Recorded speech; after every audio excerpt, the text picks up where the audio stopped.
We are back with another episode of Survivors of Tarnstead. Again, starting our usual manner of introduction. First up, we have Blackheart as Carrick Marsh. We have Kronos as Shaxa and Rodscala. We've had Dan as Tilde. We have Marcus as What was that last? We have Semi as Gifton Greysteel. We have Tobias as Louis Swa. and you have me, Yuli, as your friendly DM. Would like to give a recap. I can do it. Take it away. All right, last time on Survivors of Tarnstead, Electric Boogaloo, we had a meeting with a flock of angels. They were all wearing the Lawlessville masks. We had a talk with their leader, Yamiel, a more angel we had previously met with, and some of us had more conversations with them than others. They were more knowledgeable with Telde, who might, unfortunately, not remember them as well. After 10,000 years, it gets a little fuzzy. We had a conversation with them about what they were interested in, what they want to talk about. They wanted to talk about the crimes of the gods. They wanted to talk about our possible implications of being involved with bringing the gods to justice and holding them accountable for their actions. We were very resistant to the idea of attacking/killing the gods, but we are kind of for it would be nice if we could bring them to justice, but we're just leery of the idea of making all the heavens crash down, killing gods, or causing mass destructions of angels. Those are things that we seem to be very worried about and carried on talking to them about. As the conversation continued, Gifton felt in a very stupid way that she should bring Dadriel forward to talk to Yamiel and them, because she felt like they needed a calming voice that might pull them back from making very rash decisions, because they were very upset sounding people and she was worried about that. So she thought Dadriel seems like a very even-keeled, calm, good guy, and it might be risky, but it was also, we have to take some risks. So she brought Dadriel in. Dadriel started talking to them. And Dadriel nervously went off to go talk to them, having, unfortunately, some bad memories of some of them attacking him or people he knew. And Gifton kind of reassured him and then assured that she was going to do her best with Oberon / wow, brain. I actually can't remember the other way now. That's amazing. I can't remember his other pseudonym there. So then we went to town to go find the pixies really quick. We gave them a bunch of sugar from the bakery, which Gifton way overpaid for. They got to have a barrel of sweets, and Gifton tried to once again let James and them know that, hey, we're on the way back out. Hadn't heard from you, and then we teleported in. We watched the Fae go off with their sweets. Good times. We started our adventure off onto the road to go find the water pools that might help me. While doing that, we ran into Keat, the fawn. That's the word for it, right? The deer, the deer satyrs. The fawn. She had completely forgotten who she was, where she was, any of her friends, or anything like that. We were really worried about her, so Gifton got us to track back through the woods, and with the help of everybody, we found a pond with a water nymph in it, and the water nymph was very cross that Keat was back, and apparently had taken her memories. We kind of went, hey, Dingus here is a lord of the Fae, because Oberon said, be nice to Keat, and got Keat's memories back. Keat, we asked her for help trying to find the pond that I needed. She seemed to really kind of be not sure which that way would be, because she wasn't familiar with it, and ended up just being like, okay, Keat, well, you have a nice day. Parted ways from Keat. Keat gave us a daisy that she called a buttercup. And it, if you tilt it, starts raining out liquid butter. And it is basically all I do now is hold that for Dingus. We walked through the woods a long ways. Was it? No, it wasn't Corvus. Who got hit with the thing? It was Louis. Louis got hit with the thing that suddenly made him think he was sinking or falling all over the place. And then He got hit with a weird plant thing. We ended up meeting a treant named Okie Dokie. Okie Dokie, the best person we've met the entire time. Okie Dokie very kindly led us through to the ponds, explained what some of them were. He helped Gifton get into the pond that she needed to get aged up, helped her aged up. He kind of told us about various really nice places like flower nectar fields that sound amazing and things like that. And he sent us off to go find the satyrs and the fawns because he thought we would have more fun going and meeting them as kind of a way of getting a good idea of the place and what little people's portals would want to go do. So we said our goodbyes to him. He was at the green pond. He at one point mentioned that we could ask the Lord of the Pools for help, but he said it was really far away, and heck, we could just try when we were trying to get the age thing back. We ran off looking for the road again. We had an incident where I ran into something bad. We immediately cured it and got rid of it. I was itchy all over. We got to the satyr village where we found out Tolo was there. And he eventually, over the course of conversations with various people, recognized Gifton and Carrick and Corvus to a degree. And then came over and talked to me and Carrick for a bit. He had a nice conversation with Telday. People kind of had nice conversations around. And then while we were kind of wrapping that up, Telday and Gifton started having a conversation about going and bringing back to Tanya, and Telday was kind of being cautionary about it because he's worried about, is this the right move? Because maybe it's better to just let Sleeping Fae lie, as it were. And about the time we were having that conversation kind of wrap up, Oberon just suddenly kind of emerged and was like, hey, guess what? Your two friends broke into the Fae and broke into my house, and they're in trouble, and now I've locked them in prison, and I would really like you to come and tell me what to do with them, because I'm trying to be a nice guy. Because they should be punished or something. I don't know. And we kind of went, okay, we'll come try to do that. And we're on the road with Oberon, moving at a very, very fast, blurring pace on the road, heading towards his castle. And I think that's where we ended off. It is. All right, go ahead and draw yourself a standard inspiration. Oh, standard. Give it a little nibble. Num, num, num. All right.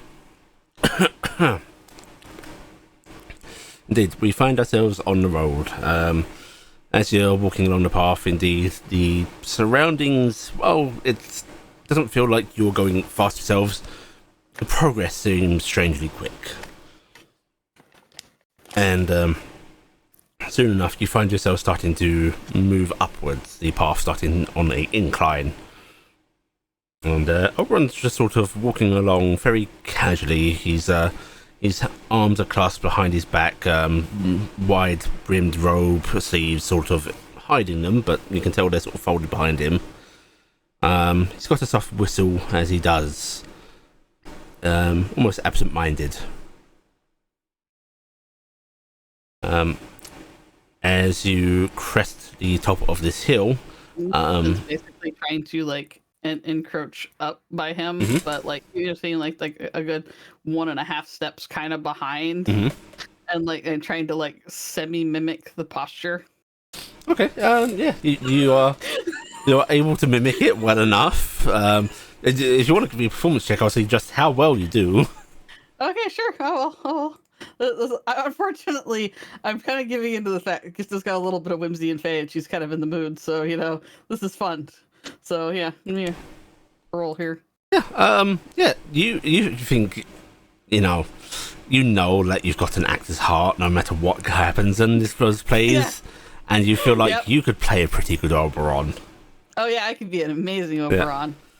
Yeah. And I'm sitting there thinking to myself, if I got some branches and I stuck them in my hair, yeah. Yeah. And everyone else, you can see her. Yeah, she's like mimicking the body language well enough. It's but as I'm not gonna stop her. I can't see any flaw with this, right?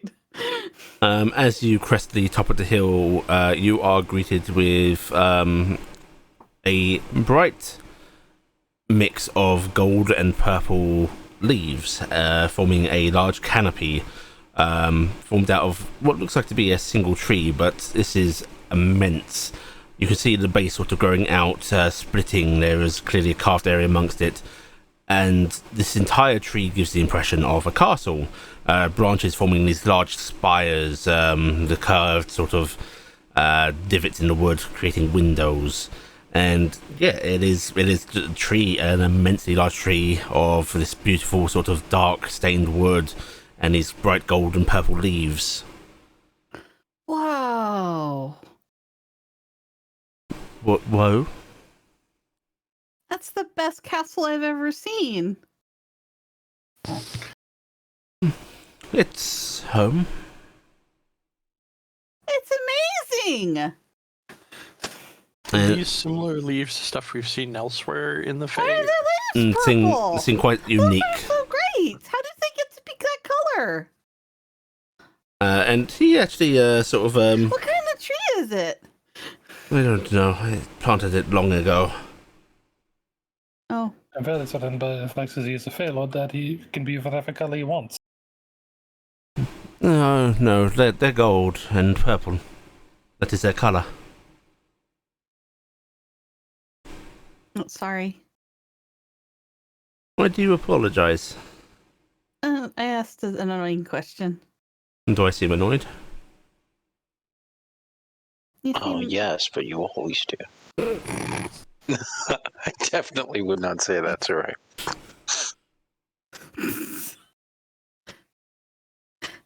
You seem disinterested in it. I'm sorry, my lord. There's no need to apologize. It's been with me for a long time, and I suppose I do not give it much regard anymore. But I'm glad that you like it. So, welcome to the center of my realm. Thank you, Lord Oberon. Not a moment ago, you were skipping along behind me, matching my step for step. And now you seem subdued again. Why is this? I guess I remembered that we're on business, and it's not for pleasure. Sorry. I like you the other way.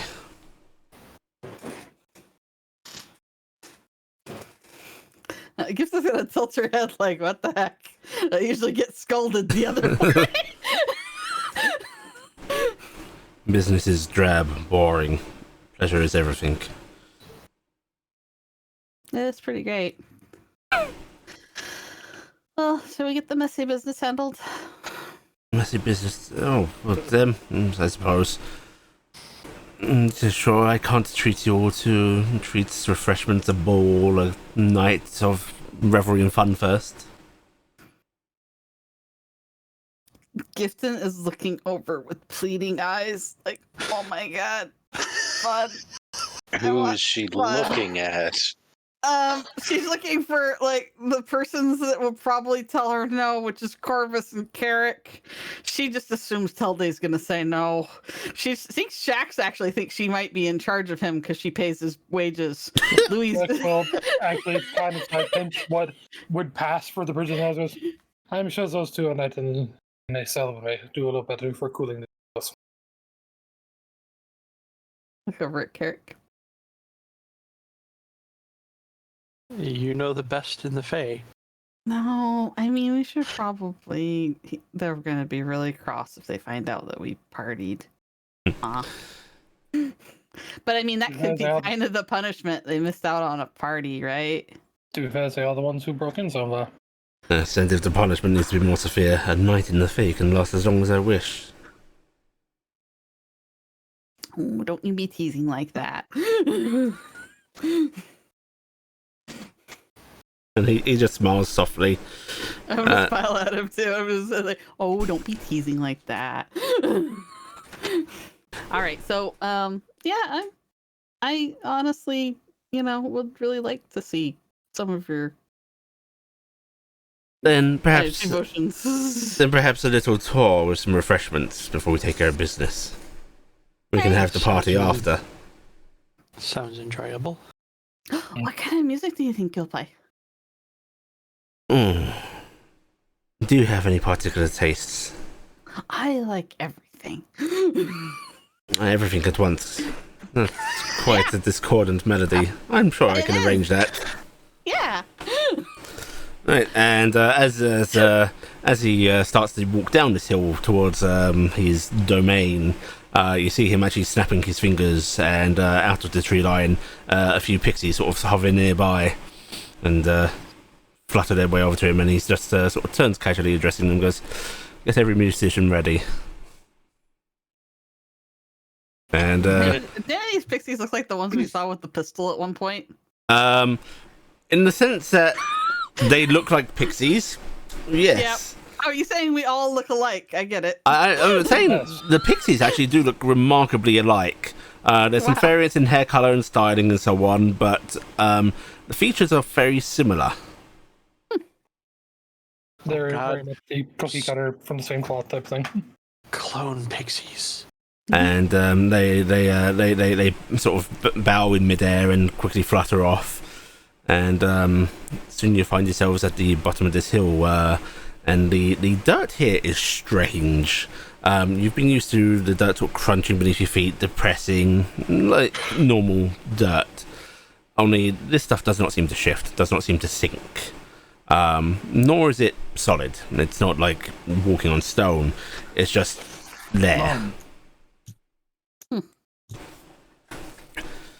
And Oh, the I'm gonna check out the dirt. I'll like crouch down to check out the dirt a little bit. Lord Oberon, can I have a handful of dirt? indeed you may. Thank you. Right, you're scooping up some dirt. I'm gonna scoop a little handful of dirt up. I'm gonna put it in a little jar that I used to use for a sapling, and I'm gonna go, "Hey, Dingus, we're gonna take your favorite thing away for a little bit, okay?" Meep. I know. We're gonna Meep. take it away. Meep. Yeah, I know. We're gonna take it away. But you know what we're gonna do? I'm gonna cast this. To the cast. I'm gonna let's see. I'm casting that on my daisy. Oh, okay. And I'm gonna pour a little Yeah. water in the bowl. Put it. Its and roots tap it go in into the dirt, I guess. yeah, and then I'm gonna tap it and go. Now it won't go away so quick, Dingus. I think his eyes light up. And then we can keep our little daisy friend. Oh, Yay! With happy head bobbing. I'm just imagining that Um, little jar's gonna fill with butter at some point. that dirt, when you scooped it up, by the way, Gifton, felt strangely heavy. And the jar is... It's like there's twice the weight there that you'd expect. I'm hoping the plant takes to it. Okay. Double. Yeah. dude. no. Um, Good luck, little daisy. All those heavy minerals. Yeah. everybody that doesn't have some form of poison resistance, would you please make me a Constitution saving throw? We Now you're all. making me- Oh wait. Wait. No, we don't. No acid. I'm Which guessing con? advantage. Just saving Basically, throws against just being poisoned, yes, it doesn't- advantage. You get it. Okay. Hit me. I'm just double checking I don't have some weird goofy thing there's.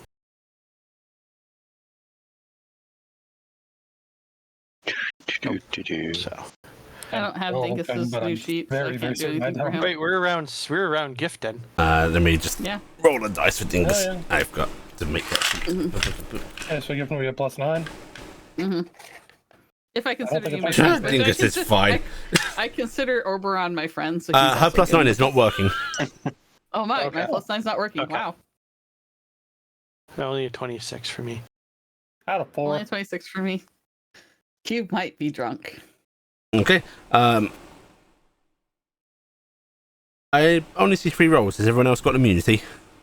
I have resistance to poison. No. You gotta roll. That just Oh, gives you I advantage. thought you had said resistance. Yeah. General Yeah, language that's use. Saracens. General language use, not mechanical. My apologies. If you're immune to the state poisons, then don't worry about it. Basically, but I don't think anybody Don't is. think I Constitution am. saving roll. Yeah, I think you just have advantage normally.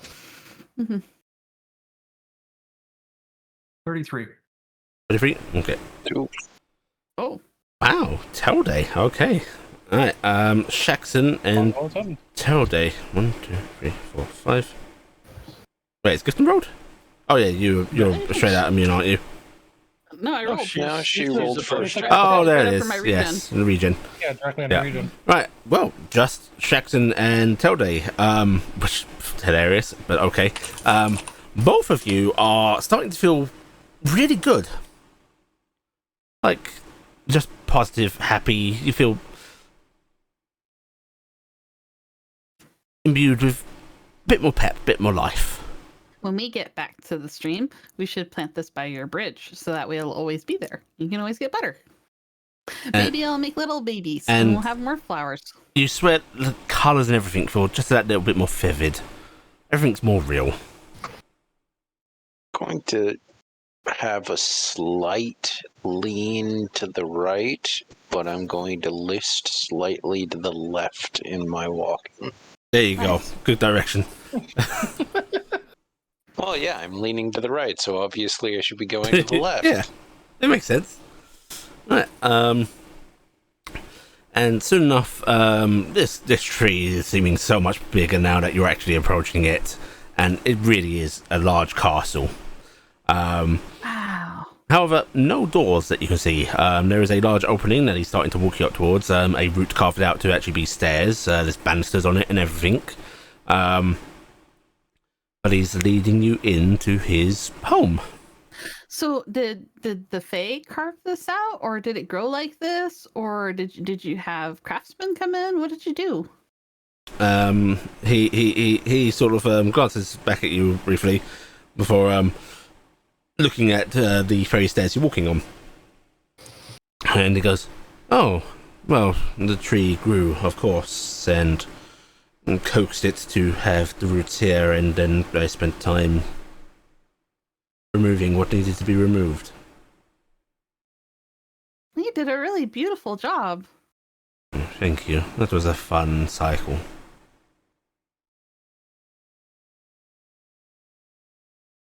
You remember all your cycles? No, not all of them, but some stick to mind.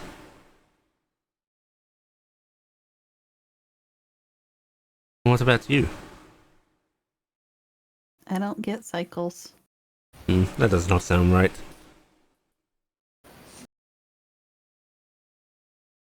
Sometimes when the ones like me die, we don't make the light. What about before then? The older ones do. No, for you. I don't know if there was a before then. Well, it must have been. When did you come to be in this cycle? 19, 20 some years ago? Then what about the time before that? Shrugs. Oh, it's fuzzier for some than others. I know that, My grandma says that her and my grandpa were around for ages, and they used to talk about the cycle, but not much. Well, it is better to live in the current cycle, of course. You must invest yourself within it, otherwise what's the point? Mm-hmm. And he seems to smile as he sort of holds a finger up as if like, listen, and you can actually hear very faintly coming from deeper within this mansion, this castle, sound of music playing. And it is definitely a mix. The trees and the side. Gifted has a bit of a giggle at that. It's like they heard us when we all started playing music together. That sounds so much fun. Well, it does, doesn't it? And I'm sure they're enjoying hearing each other play at the same time. I'm sure they are. I should play this. Oh, please, feel free to join in. Going to intentionally bomb my performance. And Is that actually possible for you? What is your minimum roll? You can choose to fail. You can choose to well, fail. given my performance roll is an 18 min, but technically I I could fail, I guess. If you want to play deliberately bad, you can indeed. As a character, I'm not, but as a player, I am viewing him as somewhat less coordinated than usual. Yes, but you're And somewhat less not coordinated. as It's going to careful. be me counting you as rolling a minimum 1.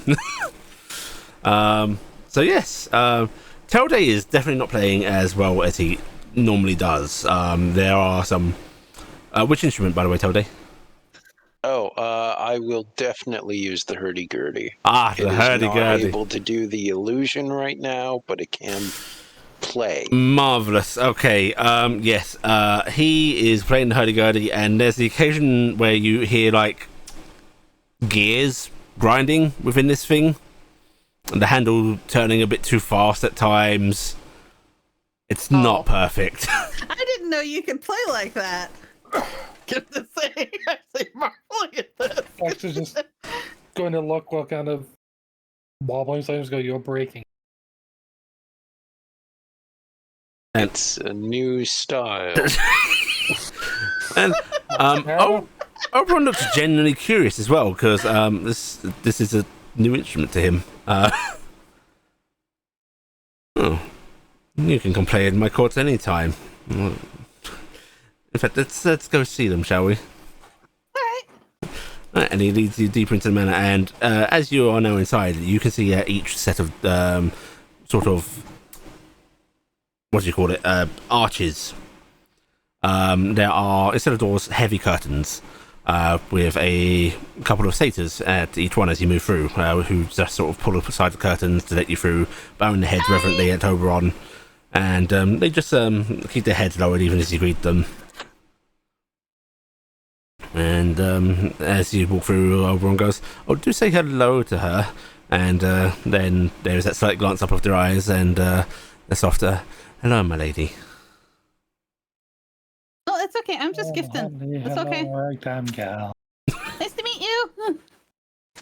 And they sort of nod their heads towards you, and as you head deeper through, you can see that some of these corridors you've been led through split off into other ones. You enter one where the 4 sides of this room each have a pair of curtains, each with a satyr standing beside them.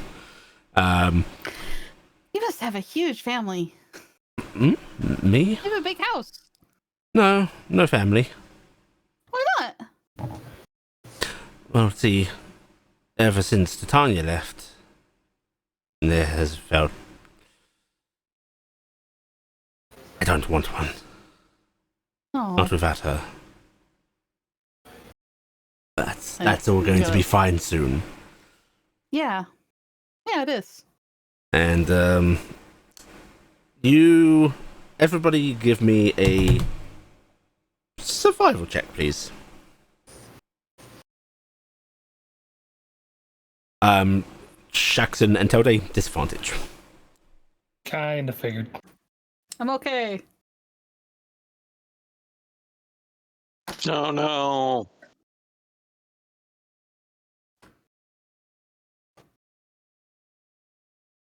Damn. Could Corvus Corvus get some on the advantage ball. there? I'm back. What's up?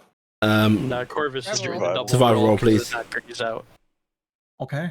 I think it's just double roll. Yeah, it's just double roll. It should take the first one unless Ali says otherwise.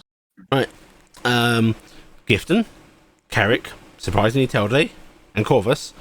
You're keeping track pretty easily, but these little twists and turns and just how similar some of these rooms seem, and you swear you have seen the same satyr multiple times and even maybe in the same room at the same time. This is a labyrinth like How path. far? You've been going a few minutes now. No, I actually mean the satyr. Oh, how far?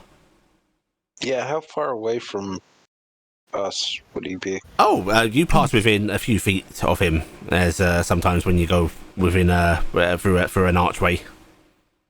Okay.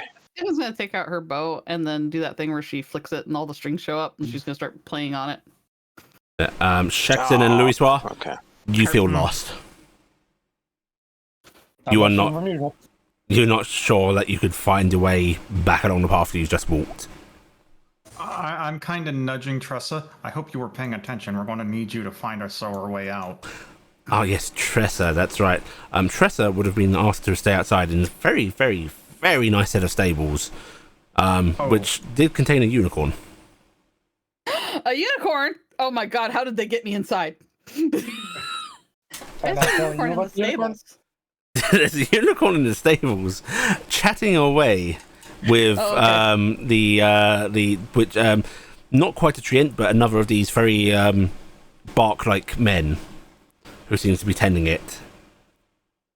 Oh, Tressa's going to think a horny lunch. How do you have a unicorn in your stables? It's just a personal way. I really want Oh. a unicorn of the voice of Norm Macdonald. He sometimes comes by to visit and check up on things, and he does not like the indoors. Oh, that's too bad. Why? I like the indoors. Oh, I always get scared outside. Birds, you know, cats. Mm. You don't like cats? Mm-mm. Well, you shall not be accosted by any cats here. Only birds. My hero. Only birds. Only There's a birds. smirk that's crossing Louis Suave's face real quick as he's... You Genuinely suddenly are thinking- met by a turned head and a deathly look, Louis Soir. What? I was just going to poke her in the back and go accost. I made her a promise just now. Fine. No picking on her. Good. And the smile returns and he claps his hands together. I shall remain that so long as she does not call me a cat. I stopped doing that a long time ago You are because a you cat. yelled at me. I am not a cat. I'm a You're a lion. cat. Your kind actually does come from an ascended cat, so it is a quite direct line. You're a cat and I am a lizard. Get over it. You're not a lizard, you're a dragon. We are not descended from dragons. I'm more closely related to kobolds. Those are great. That was a cute time. Your sort, you were very much closer to them, and honestly, I remember it better that way. Cool kobolds. Shax doesn't get That was kobolded.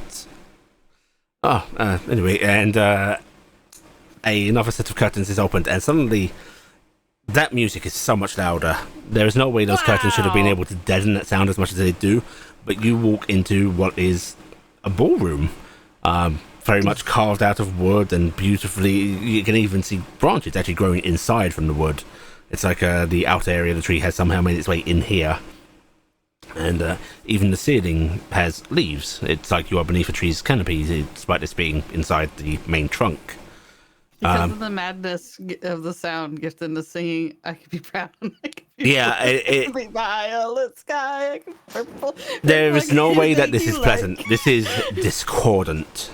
You know that thing to do where if something's too loud, you narrow your eyes trying to make it quieter? Yes, yeah. Shax is doing that. And the discordant playing sound in the washing over background. you. You can see a whole mix of musicians. You can see Sonorous Fauns, you can see satyrs, you can see there is actually a large treant towards the back of the room that seems to have a whole bunch of percussive instruments around them. Wow. Is he playing with his fingers? Yes, directly. I was hopeful. Yeah. There's even a whole host of Fae you don't recognize the types of. Hey everybody! I got a really great idea. Why don't we take turns? Gifton, you playing can't even something hear different? yourself. Hello, Thaumaturgy. Thaumaturgy Max. Hey guys! There is a various cacophony of halted instruments, soft screeches, little tumbles of stuff, and How about we play a game? We're gonna play a game how we play our music, okay? I'm gonna start playing a song. You take the end of my song and you make a different song with your instrument. And then when you get to your end, the next person takes it and goes on. And we each do that in succession and we go around the whole room. How about that? the 30 odd musicians in here, their heads turned towards Oberon, who just sort of waves his hand as All that yes, slow what she in said. unison. All right, and then I'll start some stupid thing and then I'll pass it on. Tilde, did you stop playing your hurdy-gurdy, by the way? Nope. Okay, cool. So the hurdy-gurdy's been going on throughout all of this. Correct. Tell Day, join me on this, okay? Join me on this. Real quick. I'm very intensely staring at one of the strings at the moment.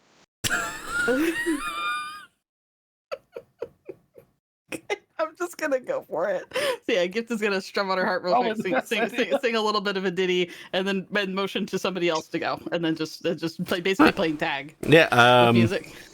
Yeah, and the music will start to travel around the room. Most of these do actually seem, now that they are not deafening each other's own sound, very accomplished. They are very skilled with their instruments, and they carry on your tune very nicely.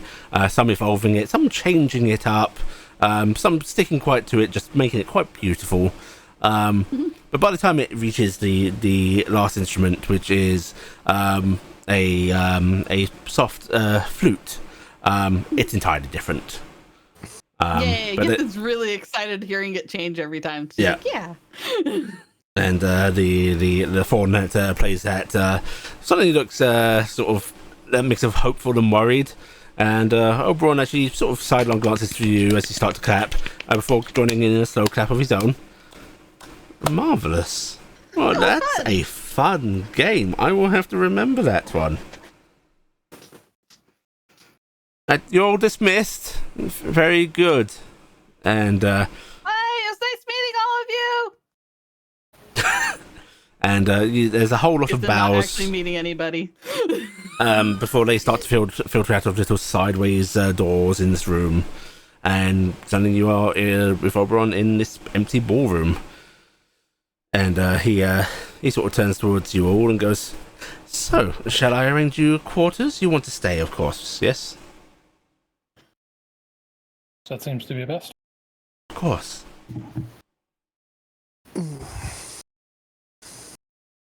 And his eyes settle on you once again, Gifton. You'll be staying, yes? I would like to stay, but I do need to check up on something. One of my sons might need to be picked up. You need to pick up a child. Yeah.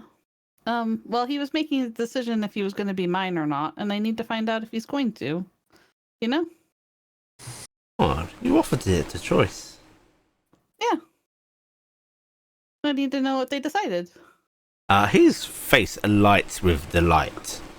And he suddenly nods quickly and then goes, "Oh, of course then rooms can wait. I could not keep you from such wonderful business." But that doesn't need to be handled right now. But like I said, I wouldn't mind staying the night. I just might have to pop out real quick to see, because they might decide not to come with me. Well, any child of yours is more than welcome in my realm. Oh, that is a very kind offer, sir. I grew up on stories of this place. I'm sure you did. Right. You're two wanderers. Yeah, I should probably do that, huh? Well, we should talk about what there is to do. Well, I'm gonna kind of slowly go up and take his arm.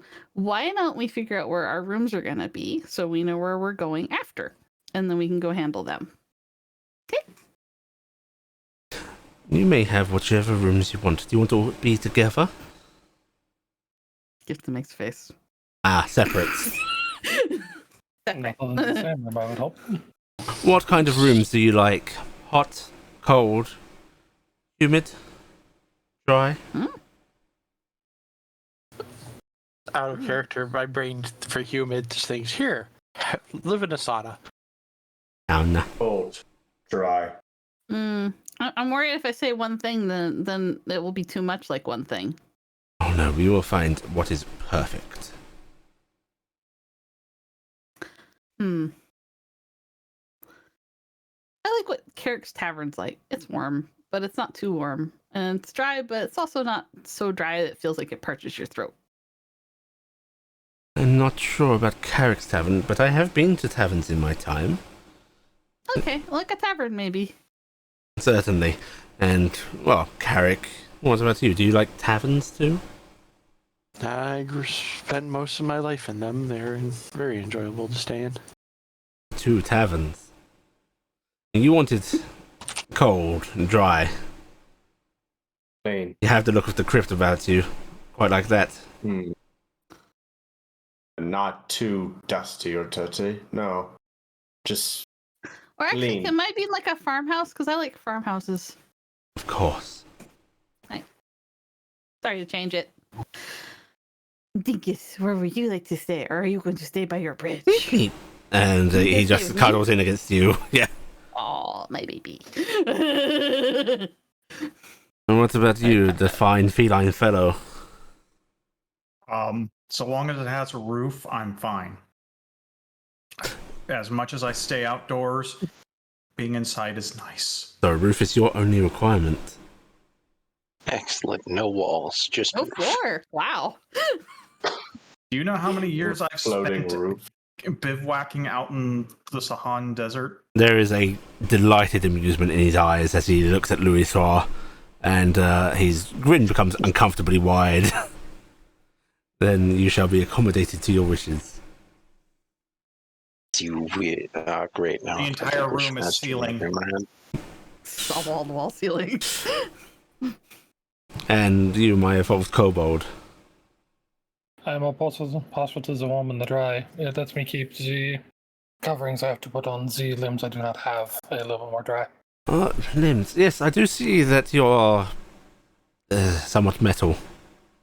Not as much as our dear friend here, but I can fix that if you'd so wish. I have been thinking on that. Then you have all provided me such grand amusement and splendid company, I must say. It would be a gift.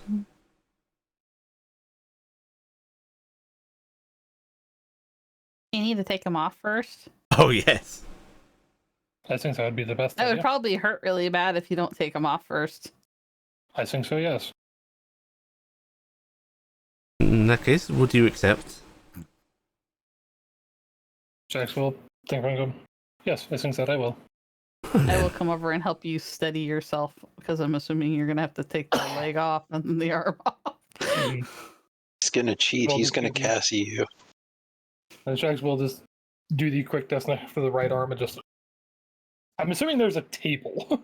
Yes, Or there are towards the edges of the room. There are tables, Okay. chairs. All right, You we'll will- help steady yourself. You'll head to the edge of the room and calmly remove the arm, remove that, and down to basically wearing small clothes, and then leaning on the table with the arm he has, or like he doesn't. Now, what do you want? Do you want it like the rest of you, or I can craft it out of fine oak? It would be part of you, or any other natural material you so please. Or do you want just a simple replacement of your original ones? If it was made of oak, would it be flammable? As much as so, the but- rest of you. It'd be a little more resistant than normal wood, though. I think we'll go with that. It sounds like it'd be quite interesting. Oh, you have a fine tastes. Your tastes, am I to assume that they are displayed in your work and attire? Yes, So like that, then. if you would not mind. No problem. It is a little challenge for myself, I suppose.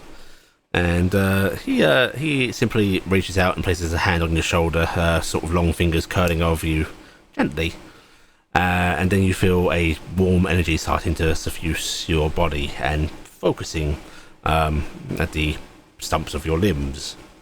Gifton's got like this wide-eyed wonder because she can cast regeneration, but she can't do this.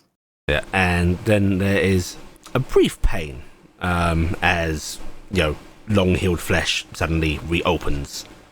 Mhm. He will calmly grit his teeth, just pain something he's used to. And then you can all see the surging of wood. First it looks like... oh no, roots, that's the word.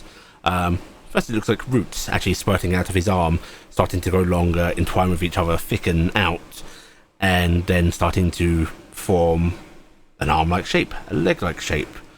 And as they do, the wood smooths out, not entirely. You can still see some faint grain to it and so on, but it starts to go flush with the limb it's coming from, and takes on not quite the bulky mechanical styling that you had, but something that looks similar to what you would craft. A little more organic, a little more smoothly shaped, but there is acute sensation. Something that you've gotten vague feedback from your limbs, but nothing like this. This feels like your flesh. You can feel... It has feelings if it's an actual limb. Yes, you can feel the wind of the room on it. You can feel the temperature on it. You can feel. And as they stop growing, you can move them. They move fluidly, naturally.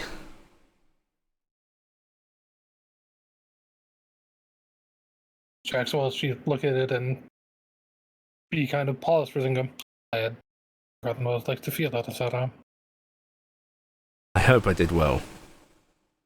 It is marvelous. Thank you. Marvellous indeed. And he clasps his hands together, sort of a happy smile on his face, and then he looks to you, Gifton. Gifton looks really like marveling at it for a moment, and then as she's sitting there, just like kind of, oh, that's so great. She kind of suddenly gets a very troubled look in her on her face for a moment, and then smiles at everyone. Oh, that was very nice. Thank you. A slight frown crosses his face when he sees that troubled look. Do you not approve? Oh no, it was very, very nice what you did. I think that's wonderful. I just remembered something bad that happened, and I plants and limbs. Well, nothing bad shall reach you here. Gifton was having that brave moment of oh man, this is so amazing. I've seen the opposite of this happen. Yeah, that was basically like, oh, that could go the other way really easy. It's like, oh. It already did. Then he turns on the heel, sort of looking over the rest of you, and just goes, any other lost limbs that I might replace? I still have all of mine, but thank you for the offer. Would you like to?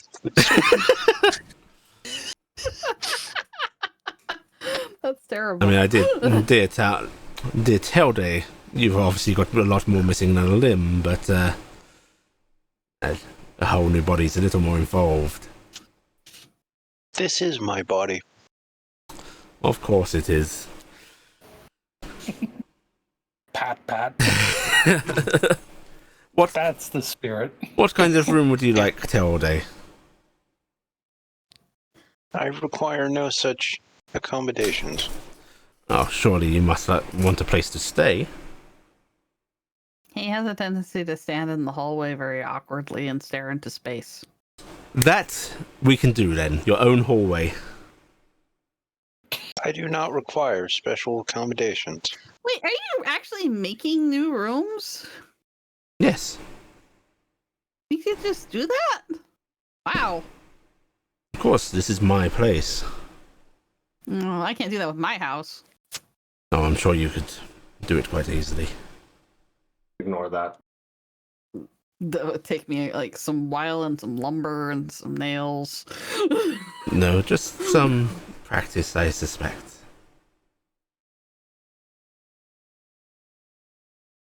I think you have a lot more faith in me than I do. I wonder if that means Dingus could make a home by his area. Oh, yes. Oh, he's just gonna make a mountain of mashed potatoes and gravy, aren't you, babe? Meep. Potato tunnels. God. You can make a mound of whatever he pleases. Well then, your rooms are prepared for the night. All right. But first... Hopefully we'll find them later. Of course. But first, he just sort of gestures to one of the side doors towards the back of the hall and walks that way. Okay. I will follow. Sorry. He moves aside the curtain and then starts to descend immediately. Seems to be there are stairs right behind this, which terrible design. It's very dangerous. You have to make the yelping noise as soon as she goes.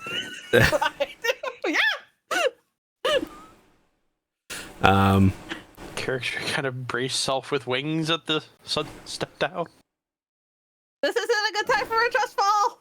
At this point, those that had failed their Constitution saving throws, I'd like you to make me another one. Uh-oh.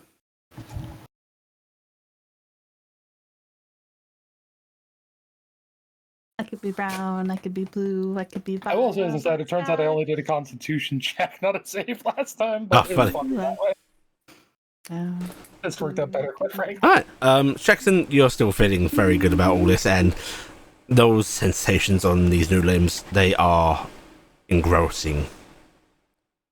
They are taking a lot of your attention, and it's very hard to pay attention to much else. Telde, as you head down these stairs, the air seems different, chiller, a bit more still. And while there's a bit of fuzz left, you start to clear a bit mentally. And do come to the realization that you felt a little intoxicated, perhaps? A good old sobriety for chillier air. Yep. It's like, it's still there, but now you're aware of it. Going to put the hurdy-gurdy away. Are these steps very steep? They are... No, they're not particularly steep. In fact... Are they like really chill, like you could goof around a bit going down these steps? Yeah, these feel quite safe. In fact, each and every one of you, these steps feel really perfectly measured for your stride. For each of you. Ifton is starting to sing up that song again that she was singing earlier, and she's like doing this thing where she's got like a game in her head where she's deciding how many steps she can hop, and she's just kind of kind of scampering back and forth, hopping down steps. When Gifton, when you were a child, brownie homes have their own little steps in them. Of course, you carved them out. What was the biggest joy? How many steps do you remember being able to take? I got 3 one time. Gifton, you are getting 3 steps along, occasionally almost pushing that forth, and it feels like it's recapturing that little childhood moment. Yep, she's having fun doing that. Okay. And if anyone looks at anyone else stepping about, those stairs are shifting very uncomfortably. Yeah, they're shifting to match each person individually. It is very tempting to go dragon and see just how extensive this actually goes. You'd have some width problems. Yeah, I had a feeling. Yes. I was probably not going to grow to accommodate you. But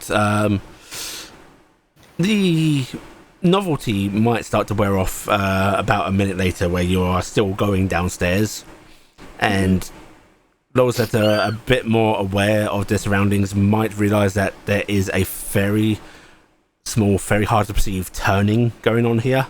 Like, this stairway is curving, but at a very low, shallow angle. But eventually, after another minute or so, you reach the bottom. And down here is a lot less homely than it was up top. There is made 4 steps. This seems to be carved out of rock down here. Did you see, Carrick? I almost got 4 steps on the last one. Yes, almost. It's very impressive. Down here, this is a small chamber carved out of rock. You can see roots coming in from the ceiling. You'd expect a lot more debris with that, only they just seem to be sort of coming out of perfectly carved holes in the rock and going back into the other such things in the wall. As if it's made for it. And in the room, in a very thorny cage of sturdy wood, one, there is Raziel, and in the other, there is Percival. Oh no! That looks sharp. Yes, I don't recommend grabbing the bars. And Raziel and Percival both look up. Raziel looks tired. Percival looks concerned. And he actually sort of immediately stands, whereas Raziel remains sort of lounging on the ground, one leg stretched out, arm resting on his knee, almost casual. And he actually gives you a little wave gift and with a sort of unamused look on his face. And Bartle looks at the rest of you and goes, "No, you're all safe." Yeah, it looks like you got into it. I guess we have to figure this out now. And we've tried to explain to Lord Oberon here that we were merely visiting, trying to find court. And Oberon has a wry smile on his face as if does not believe this for a second. And notably, Raziel doesn't seem to be trying to echo this sentiment at all. Yes, we must sort this out. I don't know what to do with them. I know what I would normally do, but I'm trying to be good. I'm trying to build relationships. Would you allow us to talk with them first? Alone? Looks to gift. Of course you may. Always the best way to try and concoct a story. I mean, do you want to talk to them a little, Corvus? I'm like confused. Not particularly. I'm just. You want me out of the seeing room? What the options are. I'm sure you are more than capable of listening regardless, are you not? Oh, yes. But if you wish for me not to, I won't. It may give a better presence for them not to I did have a perceive you question for directly. you, my dear king. I am not a king. Are you not? No, I am a lord. No, so King of the Fae is just a title everyone else gives you? Yes, quite popular amongst mortal kind. Mm. The kings are such fragile, temporary things.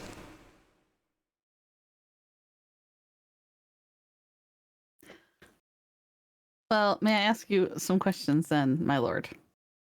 Any. Ooh. Were you at my house earlier? No? You weren't? You said you heard me messaging them. Yes. How did you hear me? Heard you. I look very confused. I don't have to be there to hear. Oh. You brought some of mine along. Oh, okay. I was just wondering if you were at my house earlier. No, my servants. Those that wish it. I can perceive what they do. Oh, okay. I was just curious because you could have come by. All right. I'll look over at Corvus and go, well, you propose we have a private discussion without our dear Lord Oberon here? It is a private discussion moment. under the guise that That they was- don't directly see him. That was a question. You said questions. Yes, I'm saving the rest for later. Smile. Hmm. Less witnesses. Wink. So I can arrange for that right now, if you please. Yes, but apparently I'm supposed to be questioning these two. Everything in good order. Well then. Well, actually, I have one other one that I should get out of the way. Did they harm you, or did they harm any of your people? Oh no, everything's quite fine. That's why they're still here. Then they didn't harm anything of yours. No. They just were sneaking about. Intruding. I unfortunately have a maybe? huge history of doing this myself, so it's very hard for me to gauge what punishment they should have. Well, I will abide by the desires of your friend here, and he looks to you, Corvus, and I will leave you be to try and concoct whatever story you please. How about that? Why? There's no. You misinterpret my intentions. Oh, I hope not. That's what you should be doing. Give me a good story, and I might believe it. It does not have to be a true one.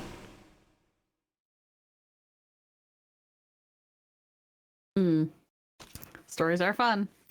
All right. Well, don't be too far. I'll just be a few steps away. I can jump 4, I bet. I'm sure you'll manage it on the way out.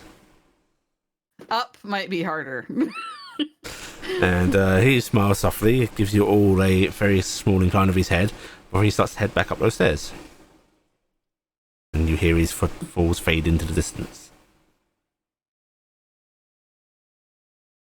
Houston immediately looks a bit sad. I am going to go over to the cage Raziel is in, taking off my goddamn ring, and I'm going between the bars. You are able to do so. Nothing seems to impede you, and the tired-looking Raziel just smiles down at you faintly and goes, "Oh, hello, Who's the other Hello. one? Percival." Person. Gonna put the ring back on, and I'm gonna sit down next to him and go, "Are you okay?" A little stunned, but the ring in my head will stop soon enough, I hope. What did he hit you? I'm not entirely sure what he did. There was suddenly light and sound, and then nothing. Like being hit with one of those blasted flash grenades. What's a flash grenade? Oh, you've never experienced those? No. It's like an explosion. It's more about the sound and the light. It is something meant to blind and reduce your hearing. They're annoying. The opportunity to attack you. Disorientation.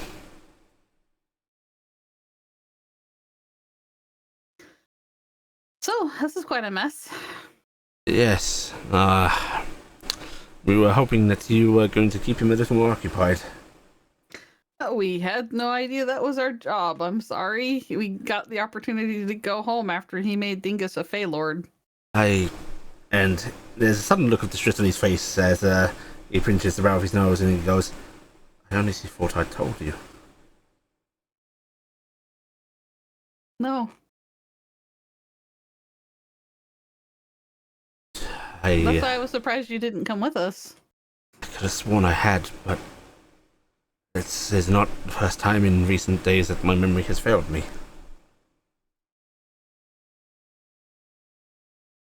I do not think it is possible for us to have truly distracted him.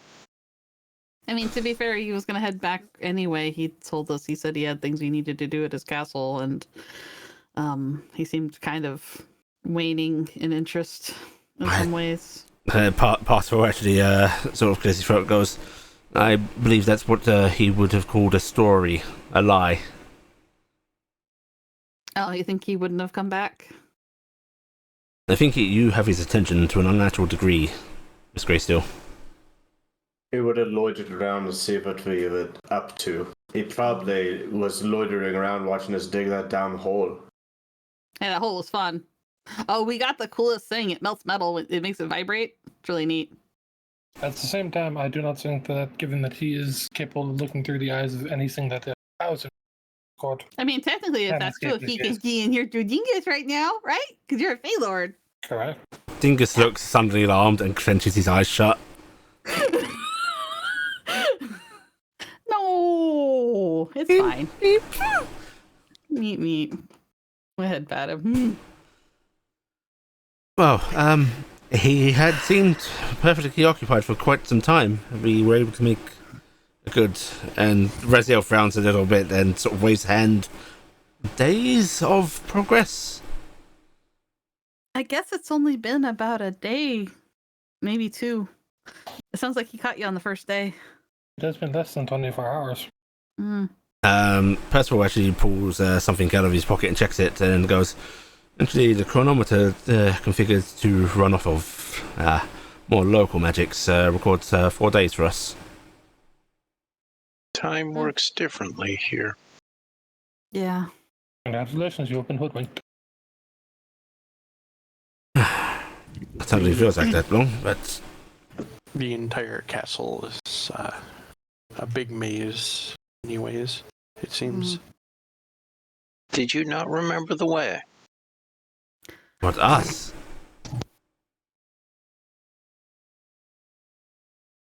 No, I mean, Carrick. We need to figure out what we're gonna I know do the way back. about this because I don't know. he caught you doing something bad. Pastoral actually sort of glances aside everything and goes, "It might be best if you leave us to stand by whatever trial he needs. The king is serious about forming good relations between the Feywild and Barras, and I would not want to disrupt that." Whereas Raziel actually glances over it and when he says that and goes, "Oh, bugger that, we're going to get out of here. I am not coming this far to perish at the whims of some mad, fallen, bloody..." And this far forward, Raziel. I did give him the suggestion to use you as bargaining chips. Carvis, have you forgotten again what we're here? I just want to hear it. Why do you want to hear it? Why do you want to hear it in front of Percival? And Pastoval's actually glancing over curiously now. You know what?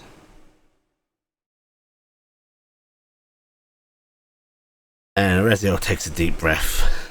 And there is Raziel is an idiot and overthinks his plans, but doesn't think thinks he's more than he actually is.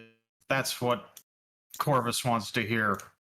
No, I want to hear what exactly was his goal. I'm actually giving Corvus a dead look in the eye, like, shut the fuck up right now. You should know. We've gone over it so many times, Corvus. We know there are lots of different goals on the table. Primary right now is, I point at Telday, finding out if this is going to be safe and okay for Telday's people, for any of them to be here, so we can give them a real honest answer.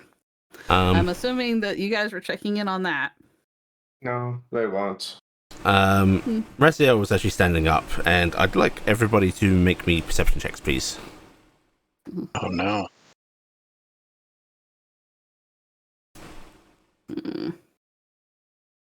Telday, how could you roll so bad? My passive. I don't care about your passive. Shove your passive. Yeah, I should. It beats everybody else's actual roll. There's everyone but Louis. As Raziel stands up, an actual look of genuine annoyance, verging onto actual anger on his face, not voice. He's moving over and actually grasps at the bars of this thorny thing, and you can see a slight trickle of blood running from his hands as he does so. And as he does, gritting his teeth, there is a very faint smell of sulfur in the air.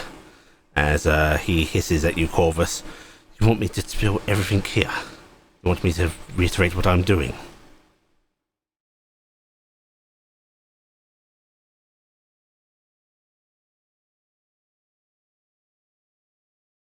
He wants a story. I am not one to create stories. I don't have that imagination. I am very practical and direct. So, it is up to you to create that story, Raziel. Typical. Ask the question, make demands, and then turn the responsibility on someone else. And he lets go of the bars and just throws himself back onto the floor of the cell. I am going to cast a heal spell on him. Where were you caught? I'm assuming in the building. No, not in the building. He does not keep it here. There is a structure some distance away. Broke again. Are you sure that it was the structure that you were wishing to be in? Oh, very much so.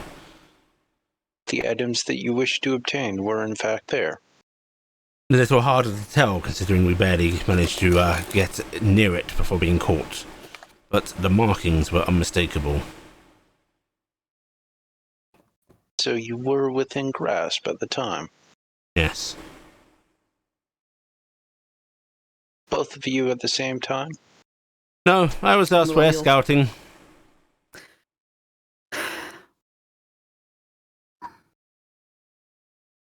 I see.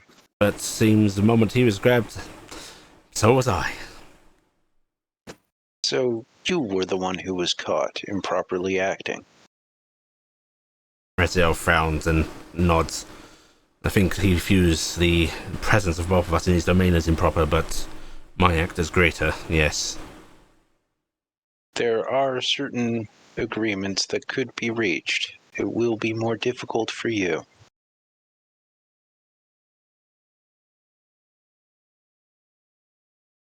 When is it not? Well, I let's think walk. so. If he doesn't remember he has seen you before, from what you've told me is a lie. Lab with the Warforged, then in theory, he could make confessions to Zephyr for it. Has he made any sign of remembering any of you? Beyond you, Gifton? There's no reason to remember me. He's been calling Thelda by a different name. What about you, Corvus Carrick? Does he recognize you? Out of character, I will be honest. Carrick wasn't really paying that much attention. What kind of role could I be to see if Just give me an insight check. Is it the recognition from the attack? Is that what? Yes, that's what he's asking about. Okay. Yeah.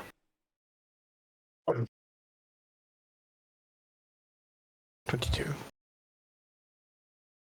I think he may have some idea, given. You want to give me an insight, Corvus? Sure. Yeah, both of you. It actually doesn't seem like it. There's been moments where it's like, should know who you are because I remember her and she had people with her and she has now. But beyond that, I'll continue what Corvus was saying. He may have an idea, given what transpired earlier with Saxon and the look that Gifton had. But honestly, I don't know. It hasn't seemed like that.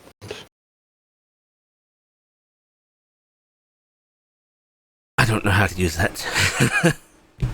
I mean,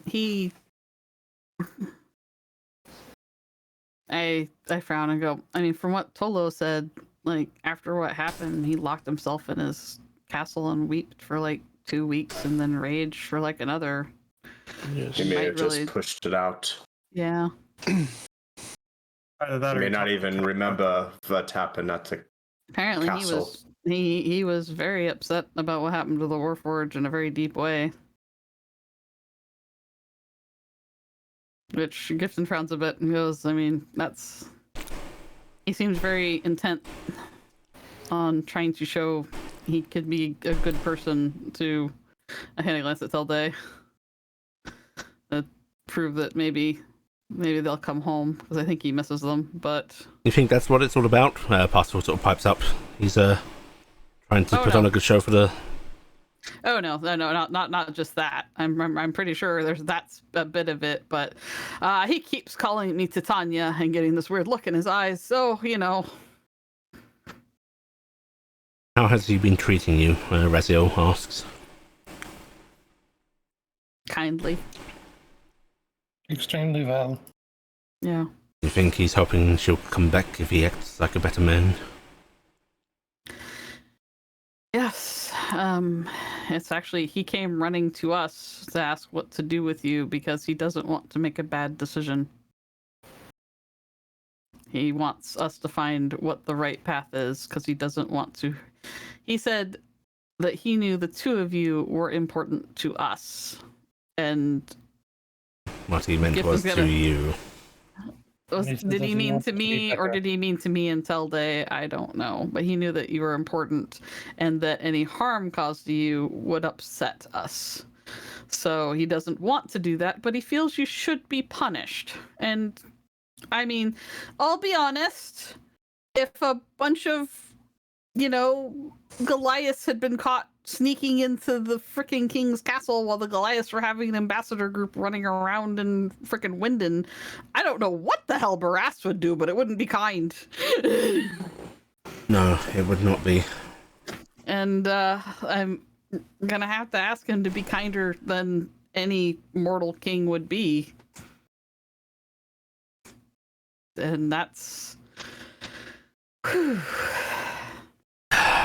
Jackson. I don't know what I can give him. Yes. You kept current on the defense of your country back when you were there, yes? Mm-hmm. Do you remember about, was it 12 odd years ago, a Barassian spy was caught in Hexenreich court? Would I be able to remember just Yeah, off the top of my head? it was big news. You definitely know it, yes. Yes, I remember. You know what they did with him?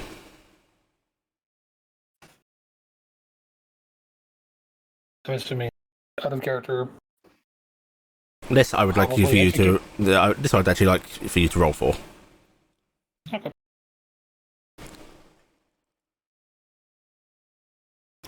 I'm gonna slash your genocide up to a 27. Okay, yeah, that's more than enough. Publicly, there was a huge outcry about it. They made a massive deal about it, and it seemed like maybe he would be executed.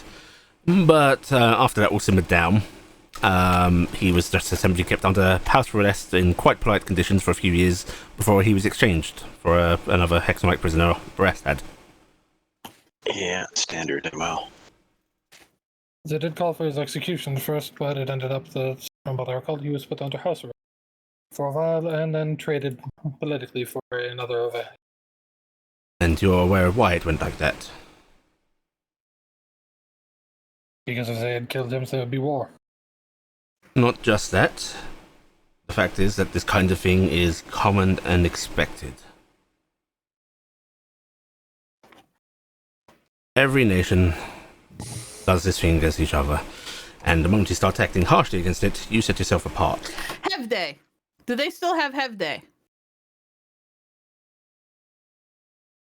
Yes, Do not technically. give head day to them as a bargaining chip. Hev Day wants out. Do not give Hev Day to them as a bargaining chip. I'm not saying it's... I'm not even suggested I be traded for, to be frank. I'm just saying that perhaps you should give him a lesson on how the mortal nations do things. He's going to consider it boring. But he's trying to please you, so he'll put up with boring for a bit, I hope. Or he might find it interesting because it's intrigue. Also a possibility. Then we can give him something that he does want in similar lines to what Gifton is suggesting. Which would be what? A small colony of exactly who he wants back. Do you know? We request some who may wish to go, and then send them here. Are there those in Beacon that have told you that they would be open to such a thing? I don't know if any of them have been asked this type of thing before. Not directly, no. I thought Talday went around and asked. He was talking to certain higher up Warforged about it, but he didn't really talk directly to individuals. Oculus. Yeah.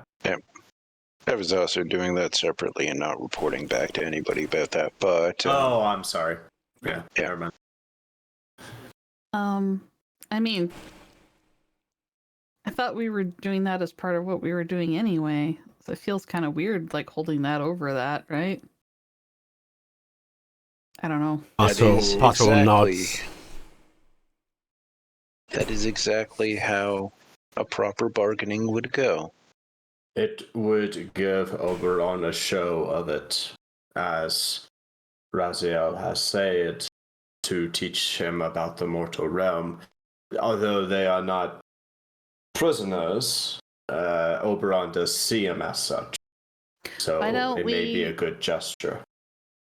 Invite him to meet with the Warforged and Beacon. We could. It's far away from any major capital, and he could talk to them. Like actually talk to them. I can't say that I agree with Lesser offer. with James's or your wisdom, Talday, in this.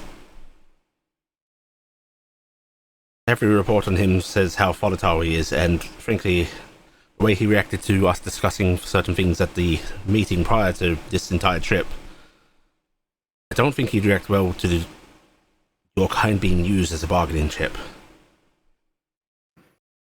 Oh, no. We make it as an offer. You don't think he'd see it as one and the same? I mean, it kind of is. That's the thing is anything he has nothing he wants from Barast. I mean, he admitted to us not scant a bit ago when we were walking on the way here that he really didn't know what he was going to get out of any trade negotiations with Barast because the Fae does not want for anything. Because he does not want. There are things that they like, wine, foods. You frame it as something for his people. They're I not do not needs, know they're if he cares luxuries, for though. them. For Zafei, it seems that is one and the same. That is the way of trade. Luxuries are quite common trade items. Many of the textiles and other aspects are not necessary. They are luxuries. It's not uncommon that, well, I won't say it's common, but it's not unheard of that prisoners have been used to forward a trade deal. More in favor. His favor. He did seem More convinced so about you than giving him a story, though. He does want a Yes. story. Is there a chance that some grand lie about our innocence would be better? You're taking a stroll through the wilds of the Feywild in a gay dance. The stories You of an ancient... stumbled in through some magical portal that accidentally opened when you were preparing lines and You got drunk in euphoria. James shakes his head and just goes, "There's no way he will go for anything like that." And Pastoral shakes his head and goes, "I think that is exactly what we should be doing. We're trying to treat negotiating with him like we would any other kingdom, but the Fae are not." In that case, you could go with a story suggesting heroic qualities. That you were attempting to defend his people. No, it's way better that they came in here on accident, though. How about a story of story you heard of the Fae and the search? I think he's more likely to buy into a story of foolish mortals than heroic ones. He's gonna want a comedy. Yes. He likes to laugh. He did seem to enjoy... we need to have a good story about how you separated from each other, and that's why James was so anxiously looking where he was, because he thought you got stuck inside a room you couldn't get out of. Pastoral actually does sort of chuckle at the ludicrousness of this entire thing. James looks particularly unamused, but he's not objecting. Judging And by Parsifal, you thought he was ahead of you down the hallway. I asked where you were, and so you'd been quietly whispering, James, where are you? I think it's back this way. This place is a maze. Mm-hmm. Frankly, I think it's worth the chance. Thanatos, you're muted. Said it was Razio was lovesick and could not bear to be apart from his lover, Carrick. Oh, please, Raziel just sort of grumbles out. Would you Yeah, prefer they'll that find we him said charming. Corvus?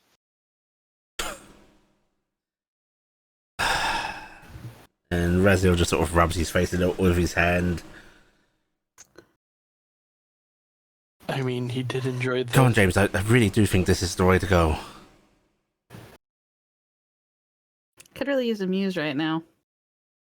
I say absently. And there's a brief sort of crestfallen look on his face, but he just nods. Right. And I'm gonna put a hand on his shoulder and give it a quite slight squeeze, and go. And I know the best one ever. It always makes me think the most clever thoughts. So, James, how long did it take for you and Parsifal to get separated after you tumbled through that magic circle? Because you were trying to make sure that you could communicate with us. It was some highfalutin fancy magic to reach us across the Great Divide into the Fae, because you knew our magic stones wouldn't work if we weren't on the same plane, right? That's what happened? James is silent for a moment, and you can see him closing his eyes before he sort of looks upwards with that sort of like, oh, God's look on his face, before he just goes, it was a scant minute, not even that, before we lost sight of each other. I got distracted by some particularly vivid, bright colours, a lovely flower bed I'd never seen before, and when I turned around, he was gone. Parsifal, I cannot believe that you were hoping to catch sight of a nymph roaming around the castle. I'm well known for my terrible lusts, so when I caught sight of what I thought was the backside of a nymph, turned out to just be wandering. What other creatures do they have here? Satyr. Satyr. Marvelous. No, Satyr's far better than a fawn. Actually, the treant would be actually quite lovely. Treant. Oh yes, the blossoming blue flowers of the treant had created quite the lovely shape of a pair of buttocks that I couldn't help but chase it. Mm-hmm. There we go. Lovely. Now we just need an ace performer, and I give Raziel a bit of a hug. He very gently sort of returns it with one arm and as a soft pat, as if he's not all there, he's not fully into this idea, but he's acquiescing now. And he goes, well, little Miss Bush, you are a grand performer on the stage, I'm sure you can pull this off. Oh no, that's bad. That's very bad. You want a story? This is not for a prisoner to do, but the one trying to free them. And he does listen to you better than the rest of us. You enjoyed more coming from your mouth. But frankly, I don't think he cares whether he thinks it's true or not, so the bolder the better. Put some music to it, if you please. Oh, I can make it really snappy where I'm like, da-da-da, when something happens. Yeah, so that'll tell him to break his instrument further. What? In fact, I can provide the background music on it. Huh. Oh, I thought you said break my instrument, and I was like, what? Break his instrument or further grinding. All right. It is absolutely fine. if We'll do our best. if you're going to do this, if either of you are going to act our parts, I do request that Carrick, I believe his handsomeness matches my own, Parsifal says with a soft smile. Of course, and I will unfortunately need to play you, dear brother. I'm gonna smile at Raziel. There's no one that knows me better. I am, of course, the only one tall and regal enough to play such an amazing role. I think. Some of those words might be accurate. Don't think the ones you used, though. Oh. Ow. You wounded me. And he smiles tiredly. You look exhausted. Have either of you slept? Yes, some. It's been a little in and out, and Raziel just shakes his head. Were you? I imagine it's hard to sleep when the walls are made of thorns. Were you given food? Haven't really felt hungry. You should eat. You should eat often. The Feywild does that to you. Gifton starts patting down her. I didn't bring anything through. I kind of ate my bread. Reach in and see. Louis was going to break out a couple of his normal rations, just like, here, it's not good, but it's filling.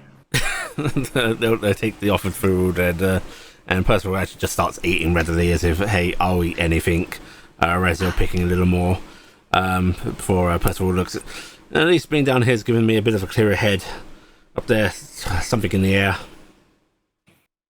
Well, it seems fine up there. Oh, it's not affecting you all the better. All right. Well, shall we call the Lord of the House back? He Parsifal just sort of, rolls his hand at you as if take it away, and Raziel nods, concerned. Oh, Lord Oberon!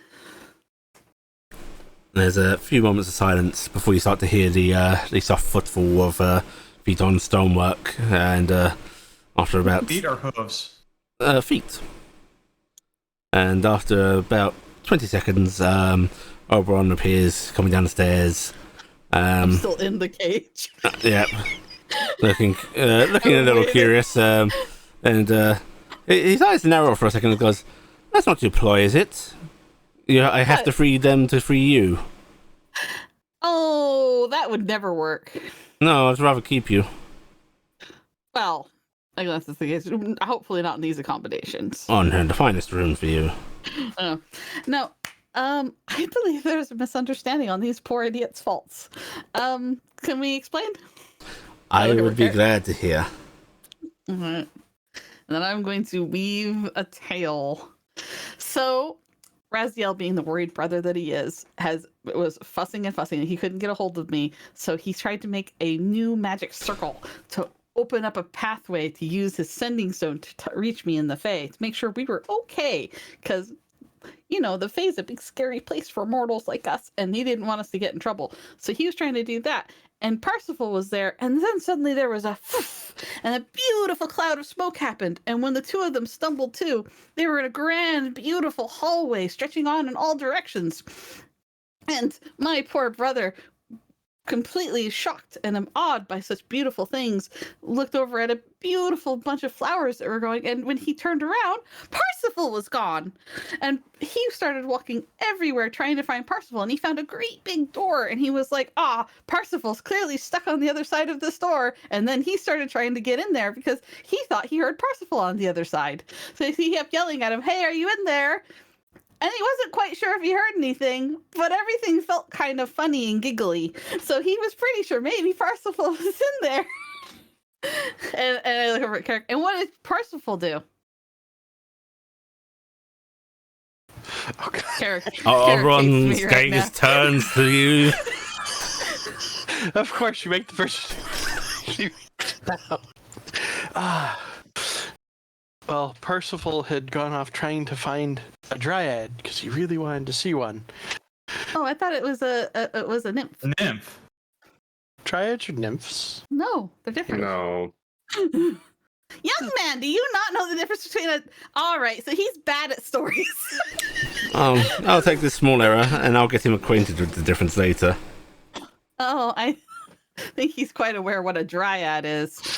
I've had encounter with one before. Yeah, well, they're not really? like Who? nymphs. Anyway, so Parsifal thought he caught a glimpse of the bottom, the naked bottom of a nymph running around the corner, and he just couldn't resist because he'd always wanted to see a nymph because he's a lecherous boy. Anyway, so he started sneaking off to go see, and he thought that dear General Roselle was right behind him because, the boys would go chase after a nymph, he thought, together. And when he went around, it turned out it was actually the blooming leaf of one of your tree ants running around that had just a lovely shape. And he was so embarrassed. And when he went to go back to look for General Roselle, he was nowhere to be found. So he started wandering around the hallways, quietly going, James, are you there? James, it wasn't a nymph. You're gonna give the starting to giggle to herself about this. It seems like he's pondering it slightly. And this concludes our misadventures of a foolish James and a lustful Percival in the magnificent castle. Well, then they got, and they kept trying to come up with reasons that they were here because they were trying to think that they were, they don't really want everyone back in Barras knowing. Of the great Lord Oberon. There's His domain. There's a moment of silence before a slight upturn of one of the corners of his lips, and he chuckles softly to himself and stands up and goes, "All right then. Then it shall be the truth of the Fae, that this is the story of James the Fool and Parsifal the Lecherous." And you said with a slight nod and bow. I do think that the poor boys should get out of this nasty place, so they look like they need a proper rest. And they shall be released, although I still expect you to punish them for their trespass. Mistake or no, Of course. this is still not acceptable. Mm-hmm. But I will take your story as truth. I thank you for your kindness. And they are being punished. Good. I hope that you think this is a fair way to handle the matter. I think it is very fair, my Lord Oberon. So, I think the two of you are going to have to shack up with Carrick tonight, because no other extra rooms were made for you. Or are we sending them back right away? If they go back, they can't be punished by you. Oh. So yes, they can bed with Carrick. Now you want to stay punish away them by from any of not those nips, young man. I'm going to waggle a finger at... If you want to punish them, why not check them up with either Louis Swa or Corvus? How would that be punishment? That sounds like Louis Swa's room is going to be very interesting. Oh. Oh. Oh no. Well, I'll tell you what, they'll have their own room. Won't have them intrude on someone else's enjoyment. That would be a bad of me. They could share my room. You It is have a no hallway. problem. You have a whole... It's still a room. Perhaps you'd like their room to adjoin yours, Oh, can our rooms adjoin? if you so please. I'd like that. If I recall correctly from my long time, What's old your room venturing like? bands like to stay close. My room? I don't remember. I haven't been in it for some time. I suppose it would be much like a farmhouse, yes. We have very similar tastes. Indeed.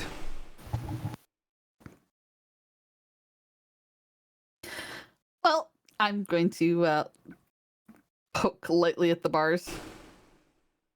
Oh, yes, that. And he walks on over and reaches out and touches the bars of one of the cages, James's, and it just starts to wither and dry out and then sort of crumples away. And he does the same on Parsifal's. I'm going to reach down to offer Raziel a hand up. And Raziel takes your hand, letting you sort of help hoist him up. And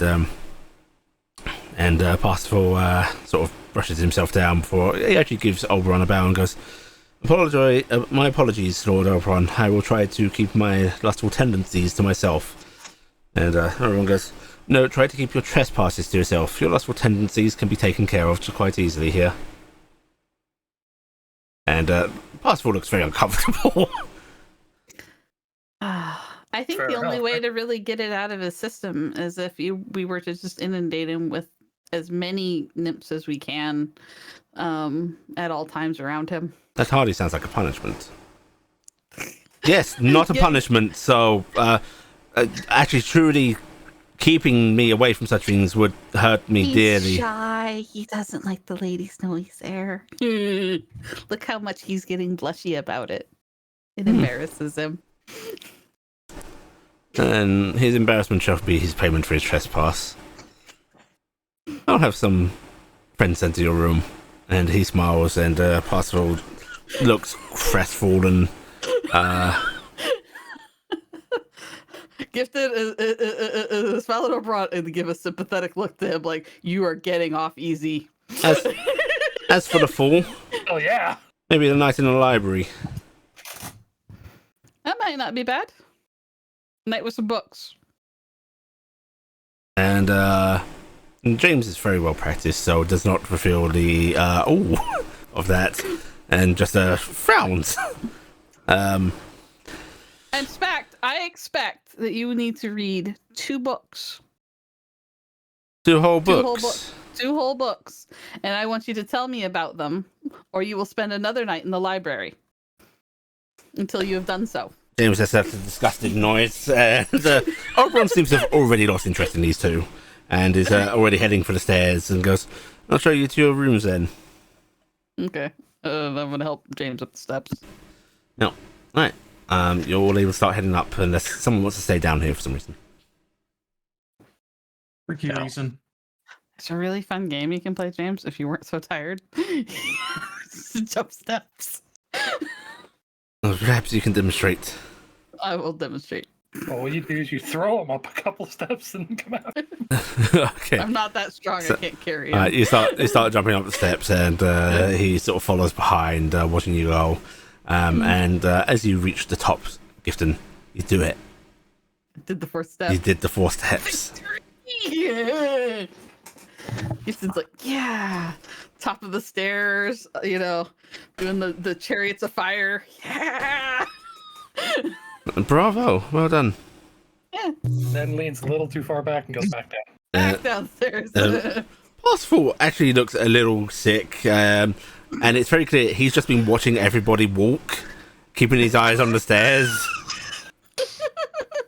Try not to think about it too hard. I can't not. It's less fun if you think about it.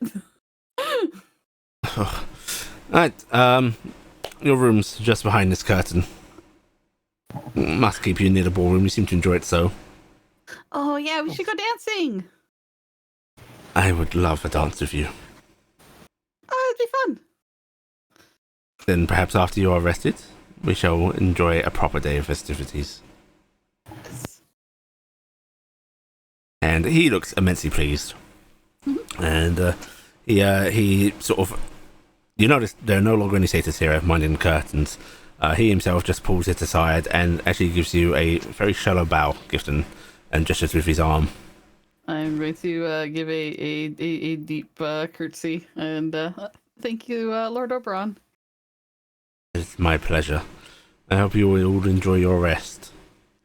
You'll find food and refreshment in your rooms. Is it alright if I pop out real quick to check on my would-be son? My grounds are yours to walk, and the passageways in and out are yours to use. Thank you. And he smiles softly and then looks at you, Telday, and goes, Talnus, enjoy your hallway. Watch over them. No comment. Before he lets the curtain fall aside, and you just hear him heading off through the ballroom. You are all in a rather large hallway, which seems to have 6 sets of doors within it, but apart from the one you just entered. I am going to glance around and start opening doors. I'm just opening. I'm not going in. I'm just opening. Very first door you open, Giston, seems to be a very cozy little farmhouse sitting room. Ah, good. This is perfect for me. And Dingus. Beep, beep. No, we're getting the Goldilocks moment. Mm-hmm. But in reverse. This one's too hot. And if you need a comfortable place to stay, if your rooms aren't any good, you can stay here. Maybe. She says shifty eyes, thinking about who that might open this up to. But, maybe. And we have much to discuss, dear brother. Yes. Parsifal, I'd like to speak to her alone, if you don't mind.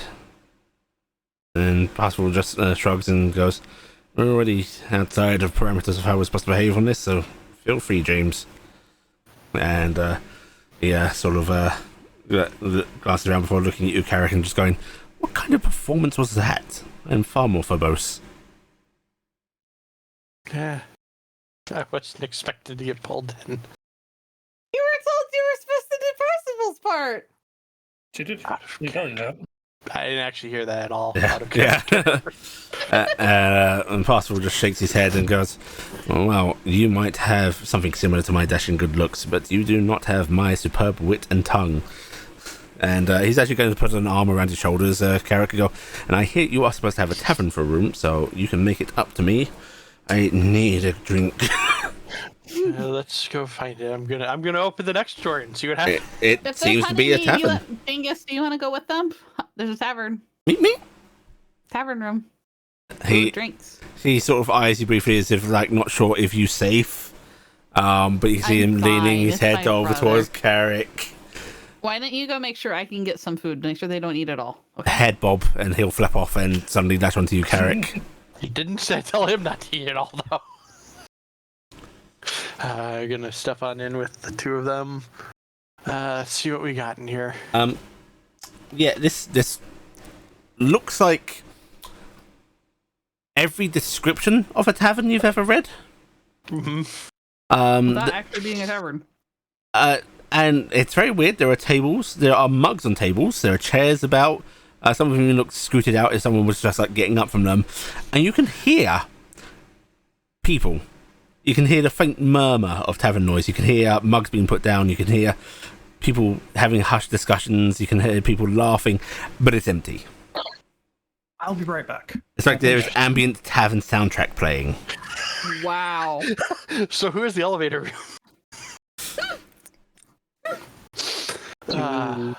We're gonna go see if there's food or drink or anything that. Yeah, there it seems to be fully stocked. There is a kitchen. There is a bar with barrels beneath the countertops. I'm going to look and find the stiffest drink that's in here.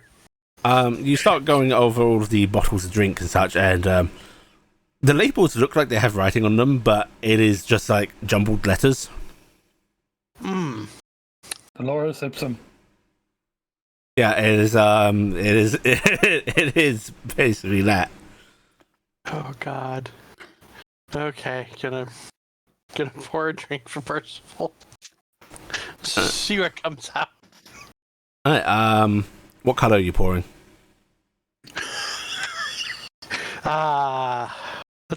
We've had absinthe in this game, I believe. Yeah. We're pouring green. Oh, you're pouring green. Okay. He looks warily at this and sort of just lifts it up, sniffs, and goes, "You think this is safe?" As safe as anything else is here, but I believe he would not try to harm us. I don't care. And he's actually going to down it, and then there's that face off. Okay. Yes, that's real. I'm gonna pour a couple mugs of honey mead because Dingus is meeping at you. and then I'm gonna go to the back and start cooking. Okay. All right. Everyone else, what are you doing?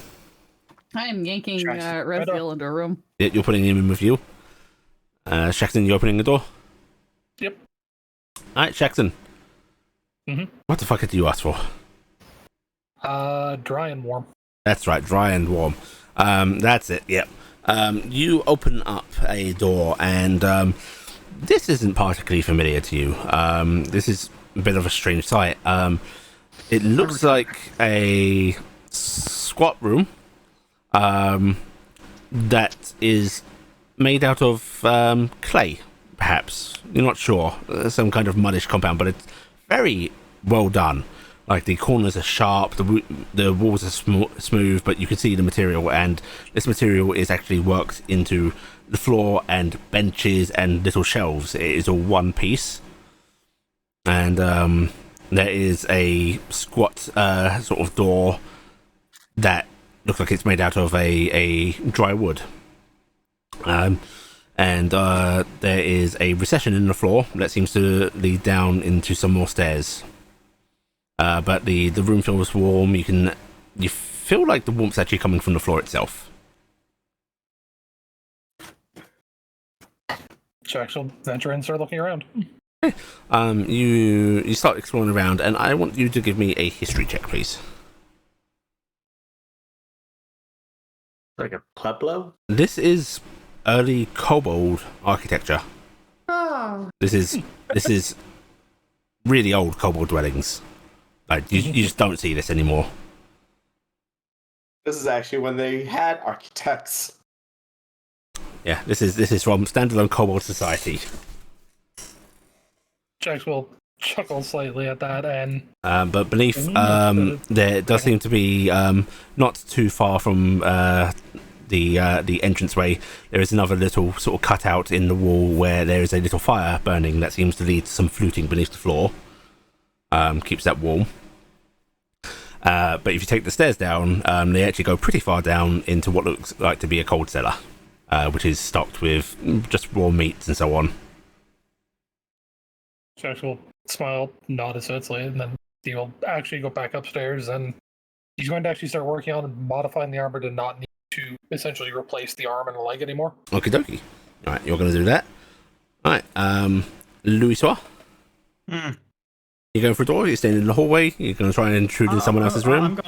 I'm gonna poke into the into a room and just see what it is. Alright, you open up a door, and Louis, I believe you weren't actually asked what you wanted, right? You want the ceiling. He said No, ceiling, that's it. Yeah, that's right, that's right. That's why I have yours marked as weird. Okay. Yeah, Louis? It looks like to be a very average Baratheon style room. And you're gonna go in? Yeah. You step on in, and your footfall through the doorway lurches, and suddenly you find yourself standing on ceiling, which curves and bends, and you feel like you are upside down, even though you are fixed here. You can feel your mane, you can feel everything you're wearing dragging downwards, upwards, as you are in a sphere of ceiling. Sphere of ceiling. Yes, you are in the inside of a sphere that seems to be all connected ceiling. You can see it curving around. You can see a sort of candlelit, lamps hanging at multiple angles. They're like chandeliers that have gone wrong. Uh huh. So they're just jutting out of places now. Is there an exit? You want to try and find the exit? Yes. All right. As you're looking around, your eyes are playing tricks on you. You can see the ceiling curving off, and every now and then you feel like you can see the beginning of wall. If you really quickly turn your head upwards, you swear you catch sight of the floor for a moment, but the moment your eyes shift about to try and find a path, it's ceiling. I need you to give me an intelligence check.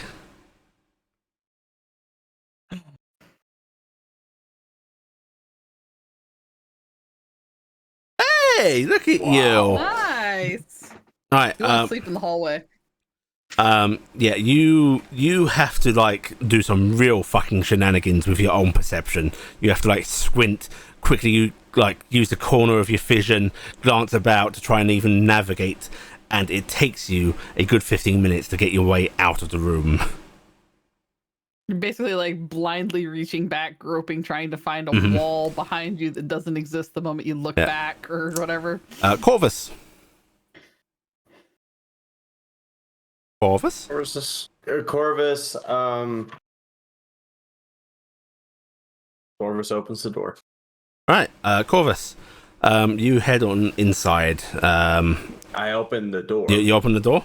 The door seems to lead down into a dark passageway. Just like you love. Oh, look, a crypt. It is deep. Down it. The walls are made of stone. The steps are made of stone.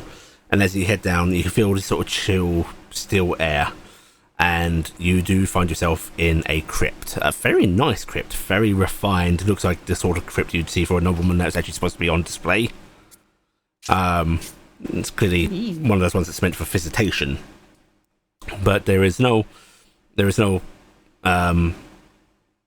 body, or there is no statue of a body. There is nothing. There is just a smooth slab in the middle of this that seems to just have a few very somber food items on it.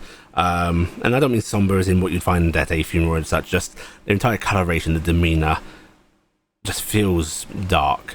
There is a very dark red wine in a bottle sitting there. There are these darkest grapes you've ever seen. Cheese that is very light in colour except for the moulding that runs through it. It smells quite potent. It is just an assortment of foods that blend in with the surroundings. It's like what every vampire eats or has their guest eat in a story. Aw, he knows you're a vampire. Corvus goes to the crypt. Mhm. Looks at it. Yep. Again, there's no coffin or such on top of this. None of those stone Yeah, work it's a things. stone plinth. Yeah, just a stone plinth. Nothing on it except this food.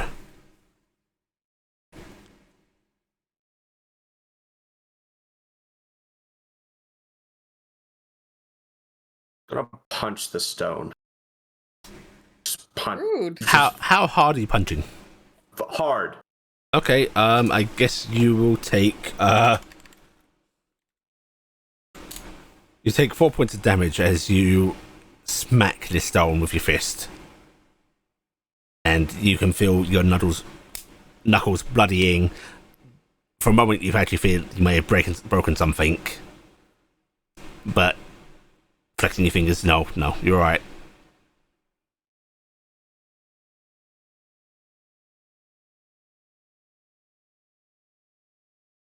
Gonna take the wine grapes and just head back up. Okay, you're heading back up. Telde. There is another door. There are 6 doors in this hallway.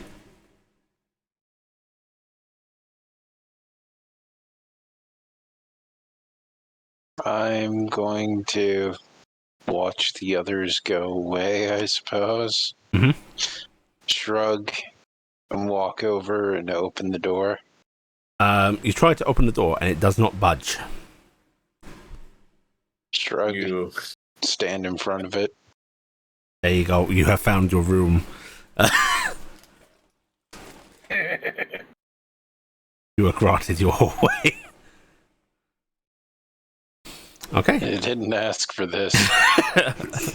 Gifton. Yep. You take James into the little farmhouse and you can hear familiar sounds. It's that ambient noise of hustle and bustle outside, people sort of working nearby. You can hear the occasional animals, yes. Just noises. Mhm. Oh, he's pretty good at this. I'm gonna check to see if there's usually little like kitchen-y things, see if there's like bread and cheese or anything. Yeah, like there that. is an assortment of Food. humble but hearty food. I will start putting that out and going, all right, stuff some of this in your face. I'm not sure I feel like eating. You should, though. It's good for you. Yes, eating is good for one, and he'll sort of sit himself at the little kitchen table and just start idly picking at some bread and cheese. I will join him sitting at the kitchen table. Not mad, you know. I was just worried. I don't know why I thought I told you. Yeah, things get messed. We have a lot of things that we go over very quickly. No. I don't make that mistake. I'm gonna put a hand on his arm. You're going through a lot right now. Don't be too hard on yourself. Let me do that. I smile. I am, after all, in charge of your punishments, which will be a long night in that library, young man. And Surely he understands that that's not technically a punishment. no, I don't know if he does.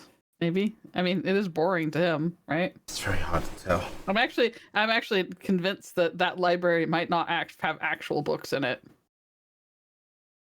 And he sort of shrugs a little bit, leaning back in the chair and goes, but he has to understand that story was fake, yes? Yeah, and he doesn't care. But he's now leading on as if these this punishment is real because the story is true. Yeah, it's a way to give an easy punishment to forgive you. He's forgiving you, right? Nothing about him has ever suggested that he is a forgiving sort.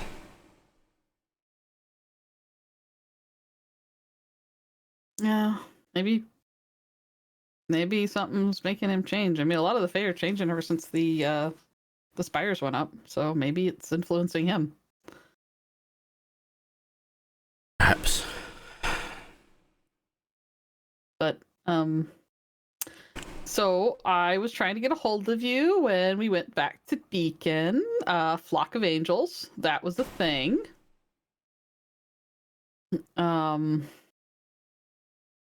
Flock of angels. Yeah. What is the gods demanding now? No, they are all wearing Lolasil marked masks. And looking to bring the gods to judgment. And guess who they wanted to talk to? Because, you know. He closes his eyes a bit and goes, I appreciate their sentiment, but this is mighty inconvenient. It is a bit, isn't it? Also, they keep saying that everything that you've brought to light, they're kind of, they have a lot of weird feelings about you. That might be a thing. Oh, by the gods, they better not be holding me up as some kind of figure. I think they might. Oh, I unleashed Dadriel upon them to try to slow their roll. Oh, good. He was always good at talking to the others. That's a good choice.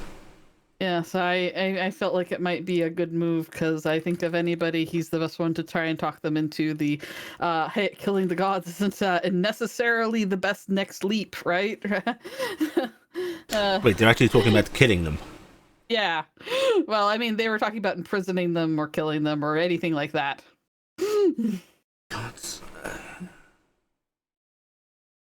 They were kind of all over the place on what they were. I mean, they were, of course, they don't want to kill them. They would like to make sure the heavens and everything doesn't fall, but they feel like the gods need to be brought to justice and pay for what they've done with wiping the minds, killing the mortals, doing the whole thing, and they want to hold court, and they want to do that by using the group of us. You turn them down? Not entirely.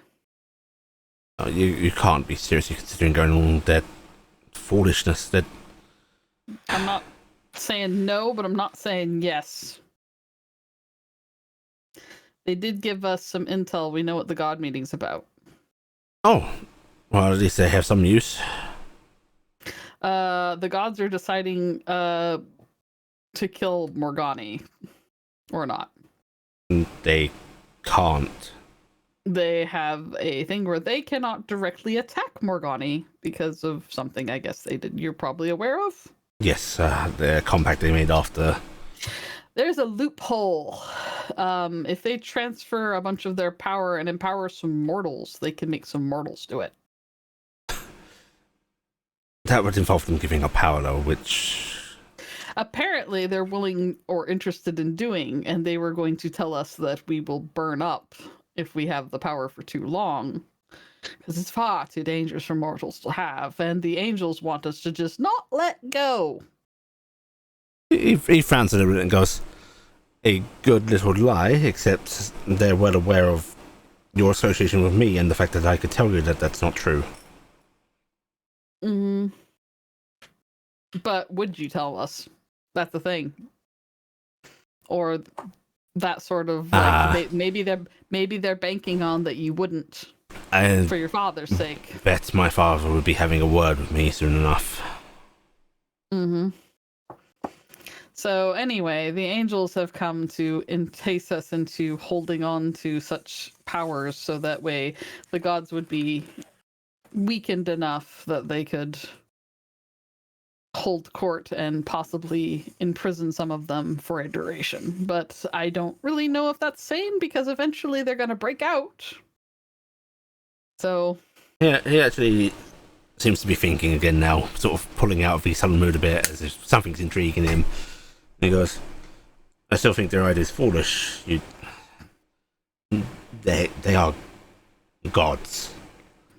I want them to change, but I don't think that's going to be achieved by punishment. No, I don't think that just yelling at them is going to make a difference. I think that they need to Not saying they realize don't their deserve problem. it, but delicate hands.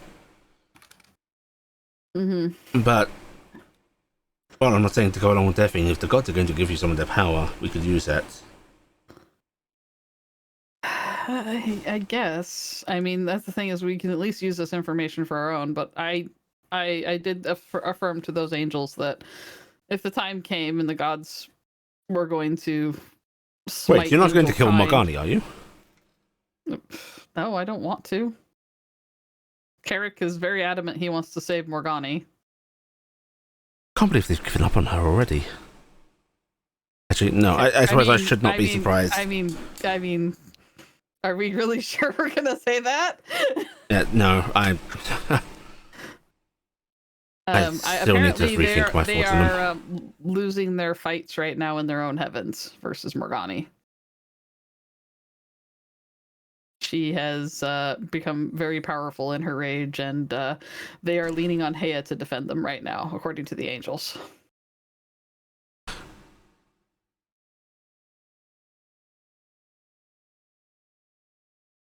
But her heaven, you strike her.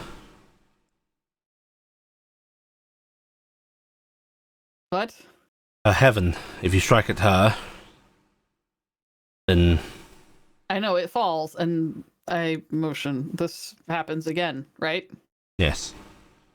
I know it can't be done until we can save that heaven.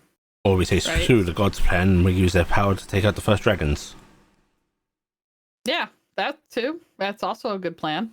I'm still not convinced that without the spiritual and whatnot, I'm not convinced that once they're gone she won't recover. Mm. Can't believe that she'd be too far gone. She was vastly intelligent even compared to the others. I believe that mind is just ruined. On. Yeah, like I said, it's something very important to Carrick. And the Morgani angel, I was present when they kind of spoke with Carrick privately and guaranteed an entire host of angels at his side if he were to save Morgani. So Big promise, but I don't doubt he had some few allies he would be able to call on. Mm-hmm. But that's what I wanted to catch you up on. You know? It's actually some of the best news I think we've had in a long time. Not the whole trying to hold him accountable thing, but Also, if your father ends up coming down to try and wheel and deal with you to make you not tell us certain things, you take whatever deal he gives you and you get your damn wings back, and we'll figure a way around whatever silly nonsense he comes up with. Okay? half tempted to tell him to go screw himself, whatever it is. No, don't give him the pleasure.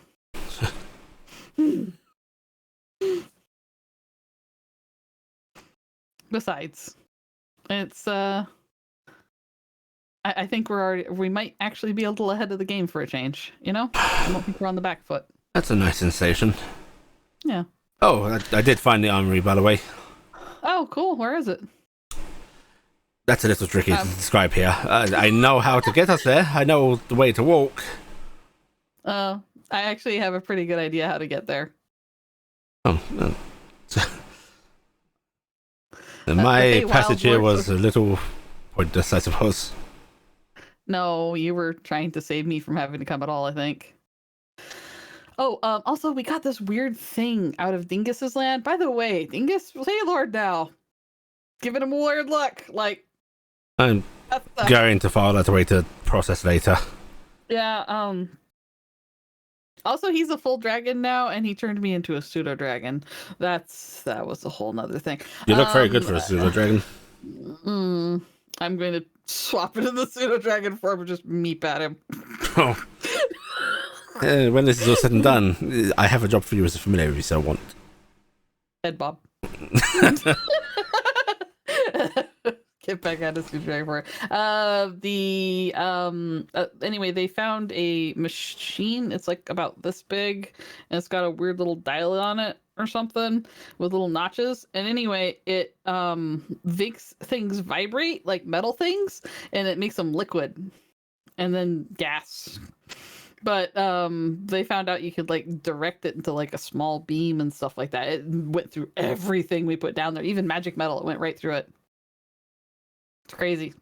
That does sound scary. Yeah, I was actually wondering, is that like how like they wrote on the angel blades? No, nothing like that. Oh. Well, it's neat.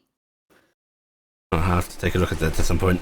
Yeah, you'll have to somehow talk Shaxan or Carrick or whoever, grab it and put it in their bag. Carrick's currently packing around like 2 barrels worth of youth water. If you want to take a couple of years off, can't recommend it enough. It's amazing. I don't want to prolong this any longer, he says with some morbidity. Oh. I jest, of course. I'm just tired, and that in itself is a tiresomely strange experience. It is a condition of the problem, yes. All right, well, you should get to the library and read a book and rest, okay? Yes, of course. And then I have a dance appointment in the morning. Oh, we could just leave. I'm like motioning this close. I was trying to find where she passed away because I was going to bring her back, but I keep getting pulled off course. Pulled off course by what? My capture? Stuff. It seems like something's always happening in the Feywild. Something is always happening in Feywild. I think your best course is to ignore what is happening. Yeah. We noticed it while we were trying to combat this. The very nature of this place seems to be distraction. Yeah. I mean, I guess it makes sense. Probably why you really hate when I call you all the time, because I'm basically made of distraction. I smile. Your calls are the brightest moments of each day. All right. Well, I am going to have to make a quick trip to Zaha and back. I need to see if that young lad's going to come with me or not. Okay, well, good luck with that then. Is there anything I can do to help you? Pass on my apologies to Corvus if you see him. I did not mean to snap. I mean, he really didn't need to ask that in front of everybody. All the same, I should be behaving better than that. I am far older than him. Oh, that somehow makes you more mature. No, just I should have the patience of the elders. Not. Well, Not saying that I want to apologize to him myself. I am still very annoyed. But I feel it should be done. So you would like me as your dearest intermediary. I will, of course, my dear lord, make sure to do this for you. I bow my head slightly. Such a good servant you are. My trusty familiar. And he's going to sort of stand up and just sort of pat you on the shoulder a couple of times. Mm-hmm. I'm sorry I didn't tell you about all of this. Hey, honestly, I probably would have bungled it up. I'm not a great actor. No, I think I really have bungled it up this time. If you were aware, we could have done this a lot better, and it's like I convinced myself we had the conversation. Well, don't you go lying to yourself. And he's just leave that to me. I wink. No, as long as they're beautiful little lies. All right. Well, get your book reading done, and then I'm going to plane shift myself over to Zaha. Okay, right. Yeah, he's gonna head on off, and you can plane shift. Corvus. Yep. You're coming out of your crypt. I came out of the crypt, winding grapes, I guess. Telda's in the hallway. Hey.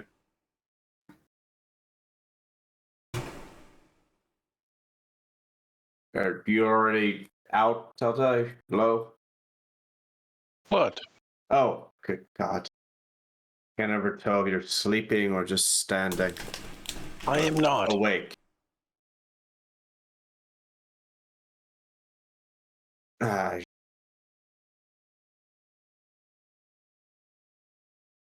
What is it you would like? Nothing really. Get out of this place, I guess. I do believe the door is that way. Do you remember the path? Yeah, I remember the path, but I'm not going to just leave all of you just here as well. It's my own punishment, I suppose. Punishment for what? Being who I am. That is one thing that you cannot be punished for. Actions are the only thing worth punishing. Those are who I am too, Telday. Actions are what you do, not who you are.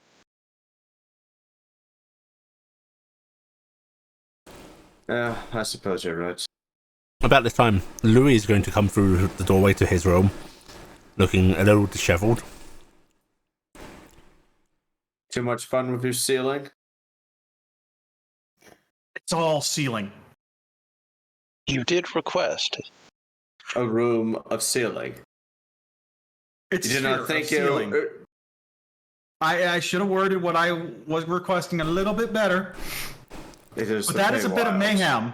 That is Have you ever been in a funhouse, one of the places with all the mirrors and whatnot? It's kind of like that, only it's a sphere of ceiling. Took me 15 minutes to get out. Louis is going to return from the trip a Monero? broken man. I will gesture towards the door. Though the truth is, you'll never trust the ceiling again. What are you Or perhaps- gesturing at, Tilde? My door. This door. Is it safe? I've encountered no danger in my room. Okay, so there was something about a tavern somewhere. Carricks. That would be Carrick's room. That's that one, right? Yeah. Louis was going to wave at them and just walk past and into the tavern. You're going to try and open Carrick's door? I'm going to knock. Carrick, you hear a knocking Knock 3 times. on the what looks like to be the tavern's entry door. That's surprising. I'm gonna call, come in. I'm going to move the curtain aside. Hi. There are actual doors here. Oh. Yeah. I'll open the door. You try to open the door, and the knob just sort of rattles in your hand. Oh, I was kind of It's hoping locked. I was hoping you could open his room. That was the other option I was kind of hoping for. Back to the same one. Gonna go over and open the door. Hey, can I stay here tonight? My room's a little round. How is it? I've never heard of a round. Wait, you mean it's Yes, you have. round wall, right? No, it's a sphere. It's a sphere. That seems weird. I mean, If you want to go check it out, we can let you go check it out. I'll give you some rope so I can pull you back out. A sphere room. I'm curious, and Percival's actually getting up. Oh no, he's had so much to drink already. he probably has. This is probably gonna end bad. I mean, he's Get Percival This stuck is in going that to room. be comedy. Rope on him, please. I should Yeah. probably go with him. Like, Come on, you gotta check this out. I mean, it's a madhouse. I'm gonna It's kind mayhem. of It's look great. at Percival. Mm-hmm. Yes. I'm curious, just in case something weird happens with this room. I'm gonna try to pick you up. Why? Lifting him up Well, okay. I don't know how much- He's you can lift him very easily. Okay, I put him back down. And he's gone. Okay, I may make some forward comments, but the whole past for the lustful thing not actually true, and I don't really go that way. But you are very handsome. I'm just in case we need to pull you out of the room. So, okay, which room's yours? I'm gonna step on out too. Yeah, he's coming on out with you. Are you coming, Dingus? Are you staying with your food? Dingus meeps, and he's going to flap on over with you and sort of peer about a bit. And this is a little meep. Wait, Gifton. And at that point, Razio is going to come out of her room and sort of looks at you all in the hallway and go and pauses a second. And goes, people's rooms not to their taste. I'm enjoying mine, but It's a fun house. Louis says his room is a sphere, so we're gonna go take a look at that. Right. Which room is unclaimed so far? My room is unclaimed. If you would like to go in. Also, I thought the hallway was your room, and he's gonna sort of look around and point to the last door along that you're by and go, that one. Nod. He's gonna walk over by you and sort of open it up, which the door does open, revealing a library. And she goes, perfect. And he's gonna step on in. Before you go in there, Dingus was just asking about Gifton. Is she in her room still? Oh no, she's making a quick trip to Sahar. You want to come with me, Dingus? I'll feed you whatever's in here. Well, no. And Dingus peers about, looks at you, Carrick, and there's that slight distrust of the talking about round rooms, and he's going to flap off to Raziel. He knows that there's a limit of where the safety lives, Uh-huh. and sometimes it's with Raziel. And late into the Raziel's library, the sometimes door closing behind them. There's a very clear line about where the safety is, and that line is Carrick's on I'm one pretty side. sure That's the party's on Raziel the also other. had like a hunk of bread and some cheese under his arm as he went by. Yeah. He got sent out with them.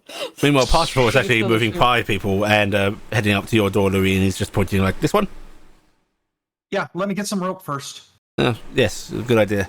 But he's going to open the door and look curiously, and then... Oh, it looks normal. Don't step in yet. You requested I'm nymphs as well, did you? And he's pulling the door closed very quickly.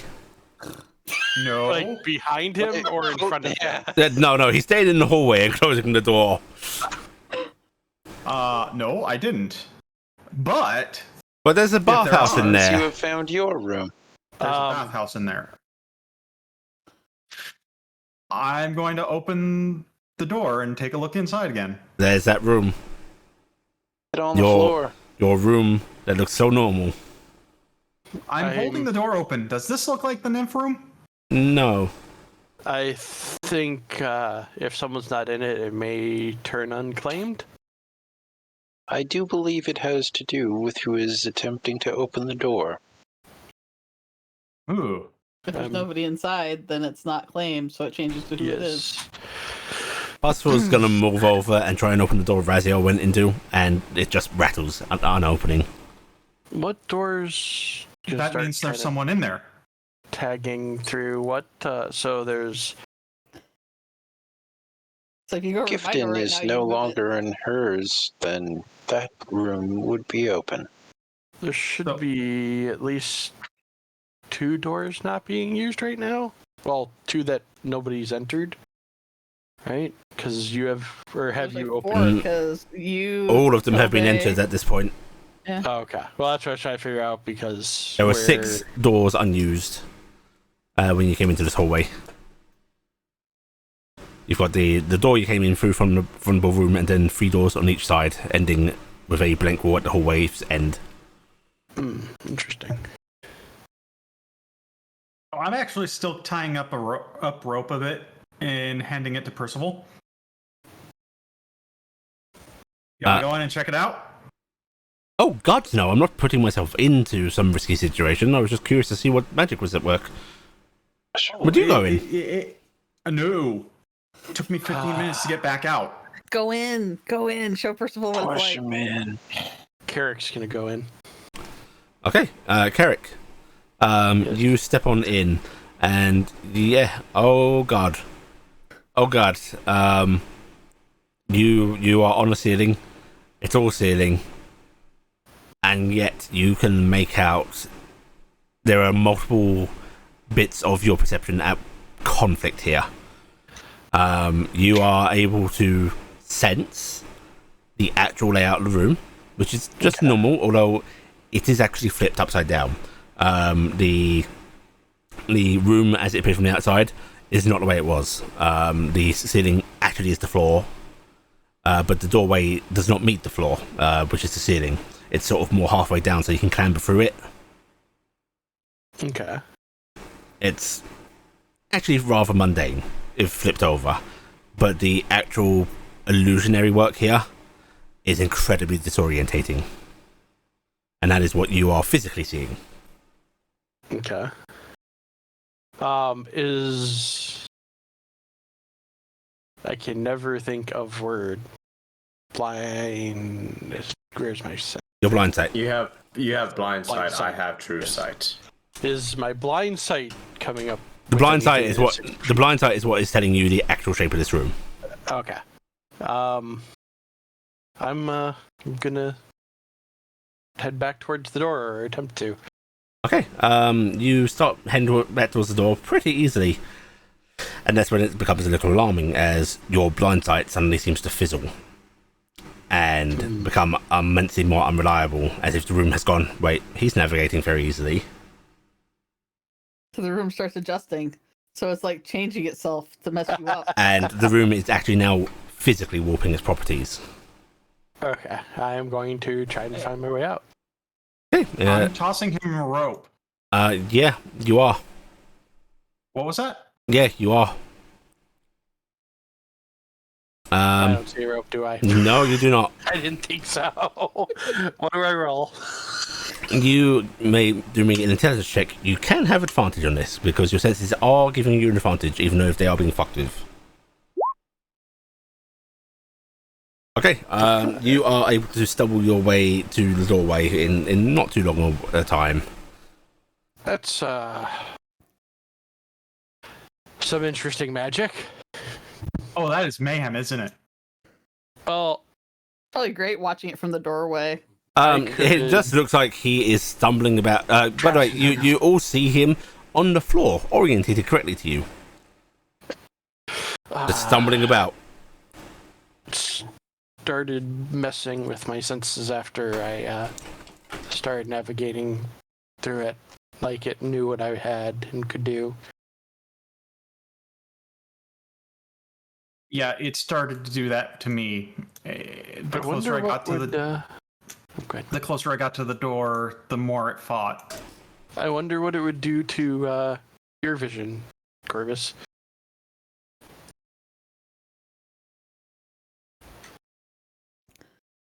I don't know. We lost Corvus. Corvus looks into the doorway. It looks normal to you. It looks normal. Gotta hop in to get the effect, don't you? I'm Yes. throwing a rope around him first.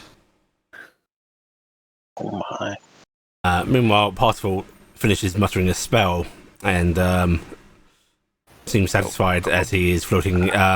Those that can see invisible Corvus stuff. hops in. So Corvus, you can see it. Carrick, you can sense it. There is a little round orb that Parsifal seems to be floating into the room. Corvus. Do I know what spell he just cast? Okay, Corvus nice. goes into the Okay. room. Alright, Corvus goes into the room. Corvus, you experience much the same as Carrick. Your senses are being fooled by this. Like visually, you are seeing the same thing as the others did. This sort of round sphere that it's all ceiling. You are on the ceiling.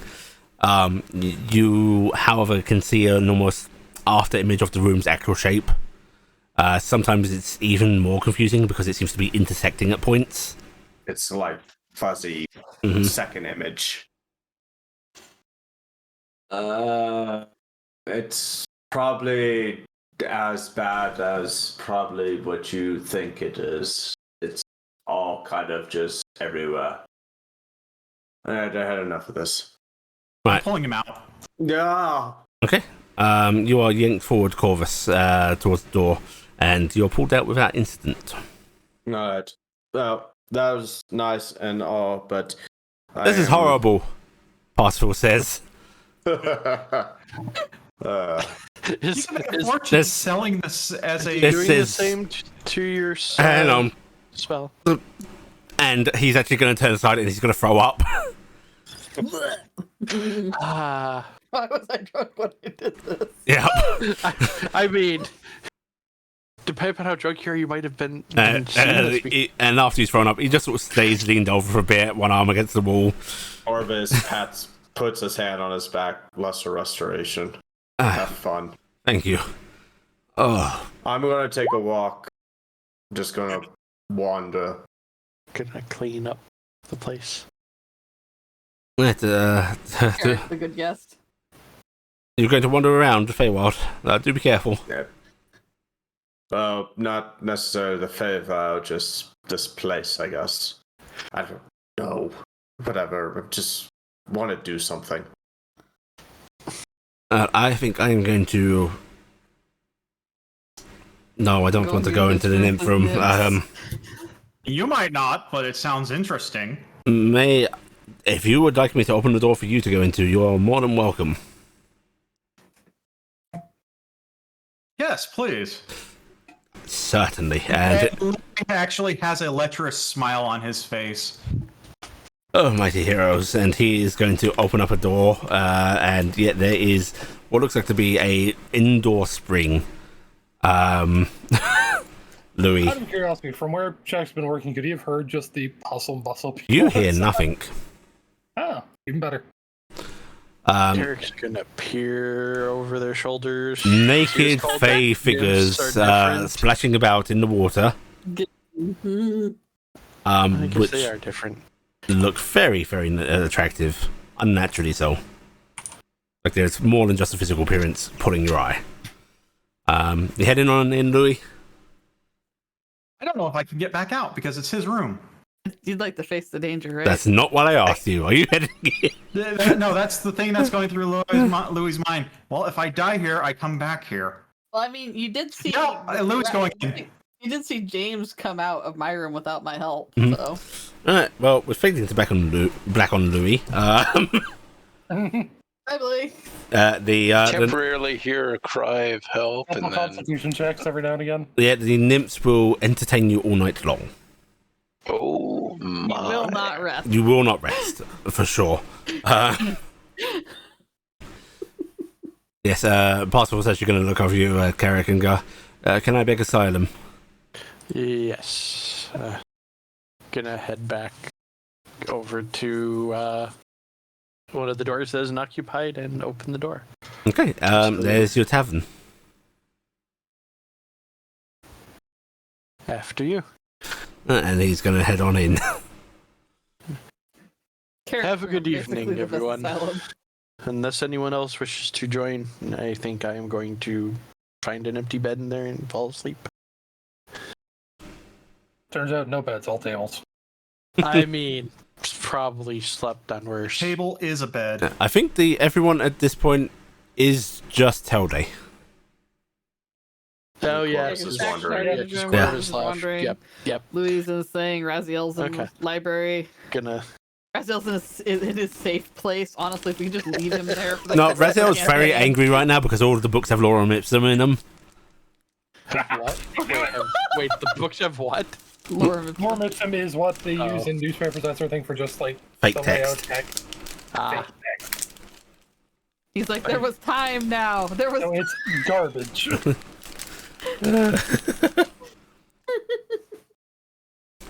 I said he's basically doing the Twilight Zone. There was Okay. time. There was finally time. Don't Okay. worry, you'll get a Sweet Valley High book. Some of you start to settle in for the night. Some of you don't.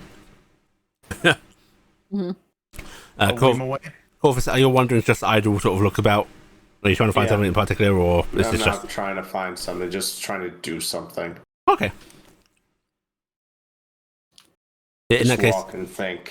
in that case, you're able to wander around Oberon's grounds here, and yeah, the hallways are. You are becoming convinced that you are like heading through the same branches despite impossible turns. In fact, do you want to try and like mark a thing? No. No, you don't care. All right, yeah. Don't care. In that case, this place allows for endless wandering. You might never get back. All right, Gifton. Hmm? Where are you targeting The the Sahar? Oasis. The Oasis? Okay.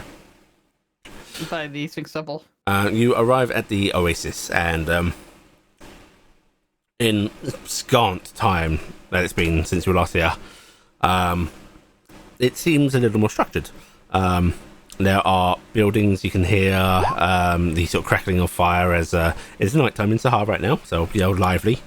And there are even people sort of just ironing about the waters, sort of just chatting with each other. There's a general air of uneasiness because they are in an unfamiliar spot after a calamitous event. But immediately, actually, give me a perception check, please. Oh no. Nothing ever begins with give me a perception check and doesn't end well. Looking about, you immediately make out a few things that, while somewhat disconcerting, perhaps, depending, it's up to you if they are or not, seem to be providing comfort to the people here. One, there are some of those Saharan angels. You can see a couple in the air, far in the air, in fact. And then there is one that is sort of perched on one of these large trees overhanging the oasis. It's sort of wings folded around itself, as they tend to. It just seems to be keeping watch on things. And the people here, despite their rather strange appearance, seem to find them comforting. This is the people that are used to Hayes creations being around them. Gifton hasn't thought those things weird because angels look weird. That's just what they are. And yeah.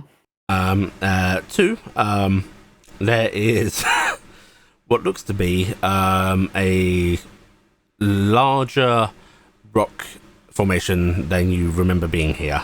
That actually has an almost cave-like structure in it. You can see the sort of sand covering its sides, but there is very clearly sort of sandstony rock that has a large opening in it.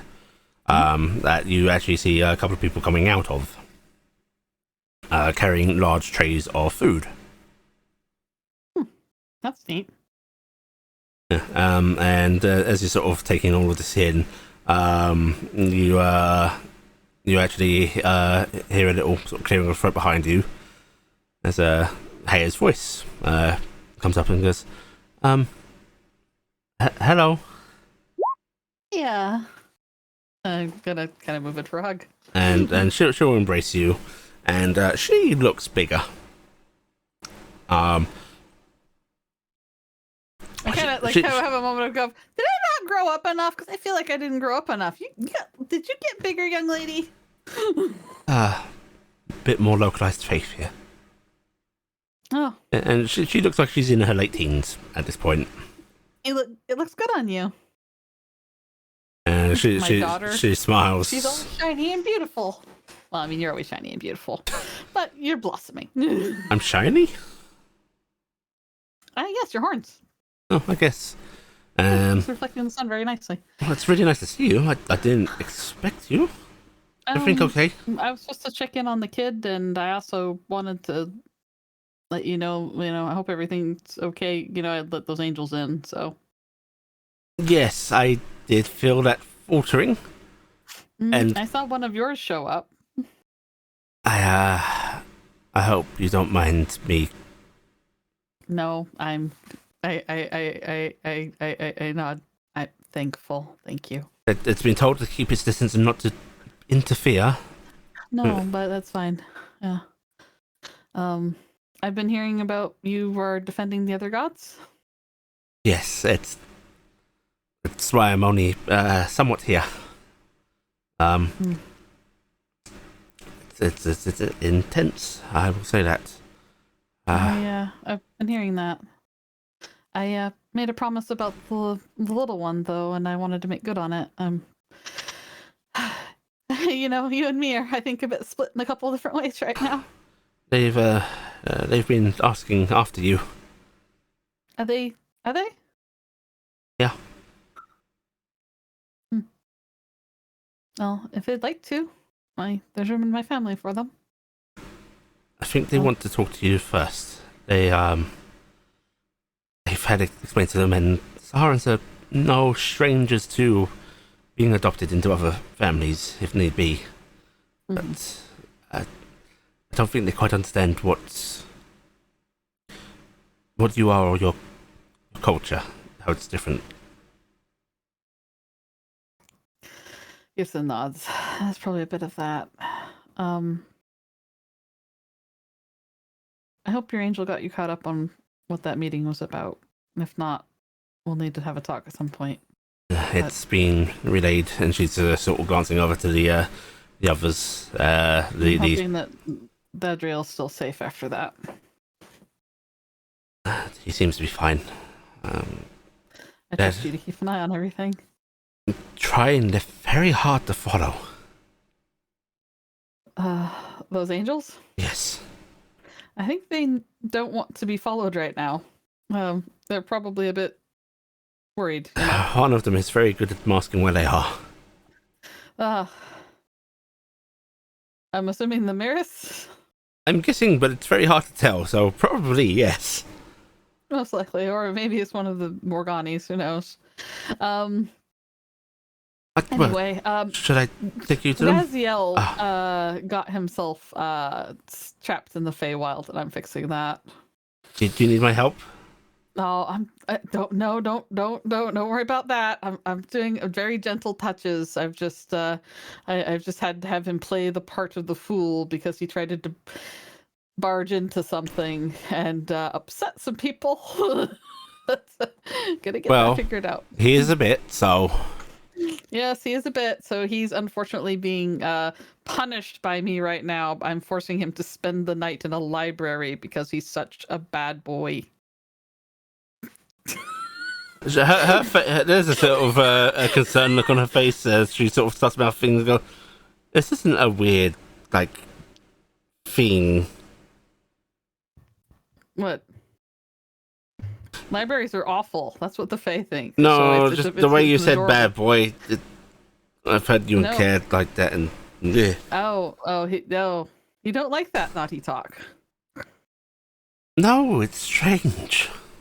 Oh, maybe when you're older. Oh, very funny.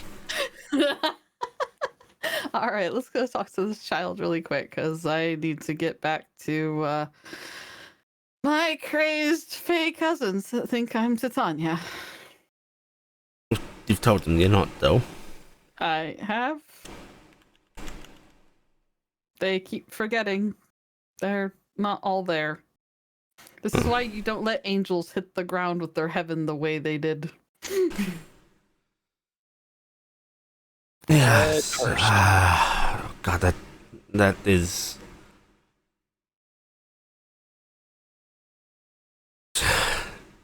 I know.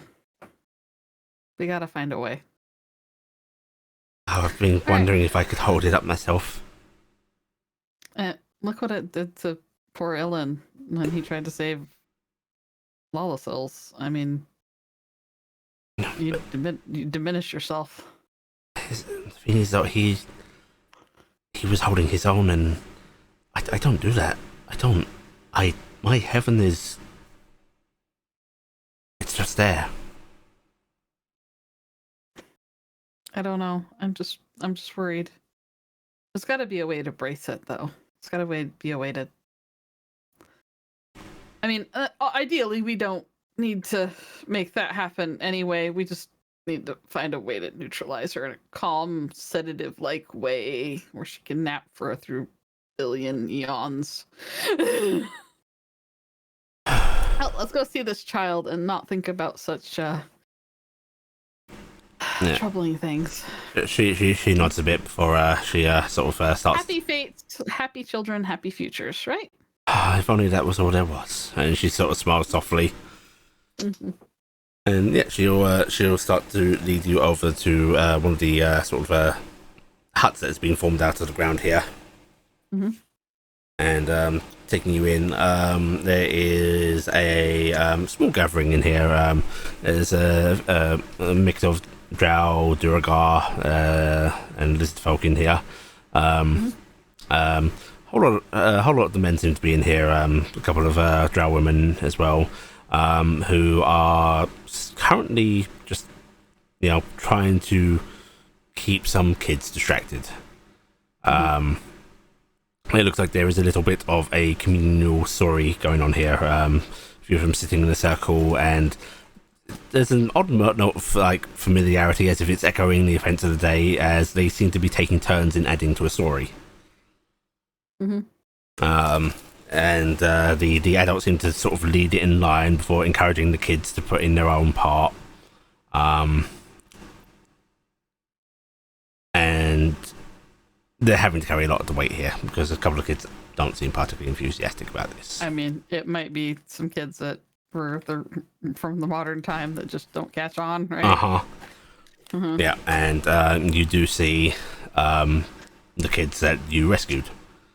And the drow seems to be taking to it a bit more readily, but the little lizard is sitting there and just shakes their head when it comes round to them.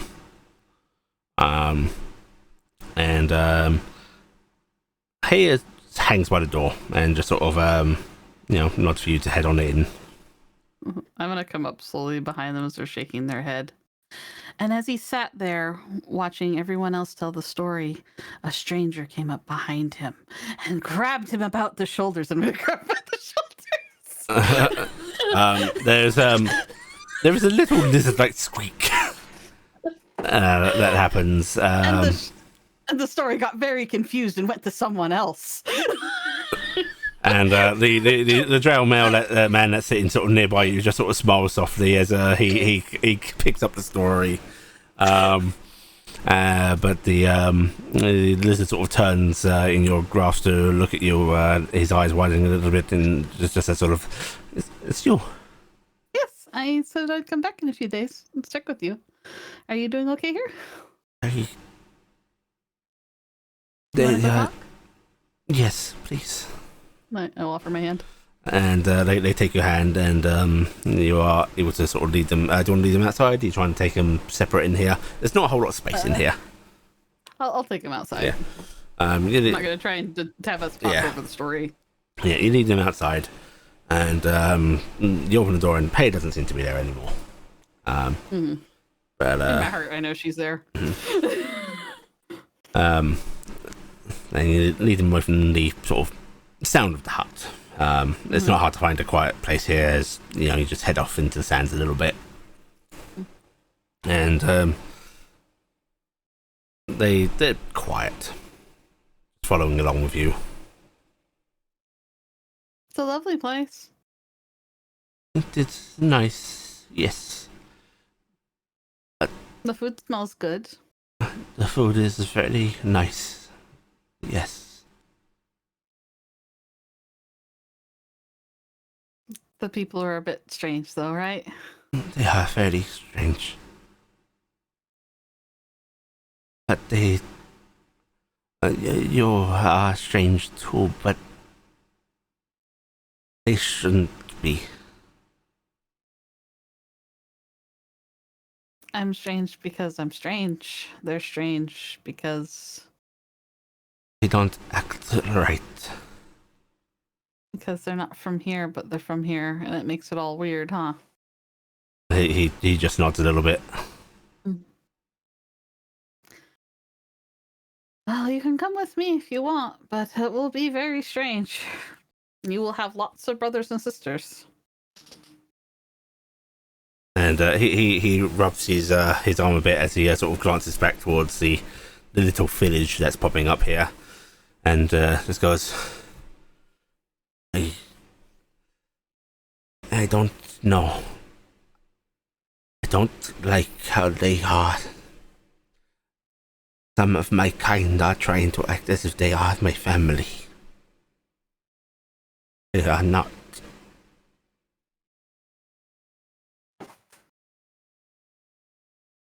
Do you not want them to be?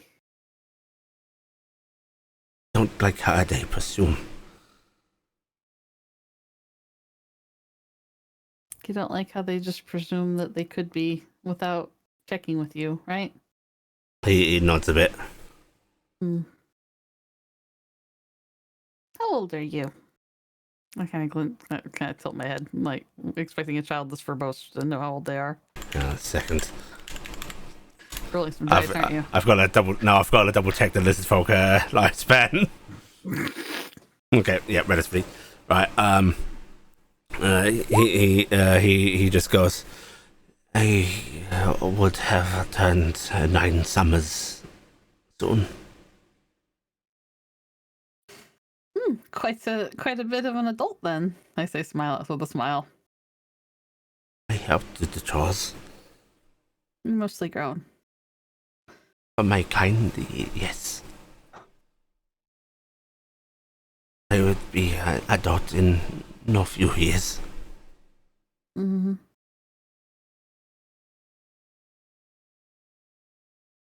What do you want from a place that would take you in?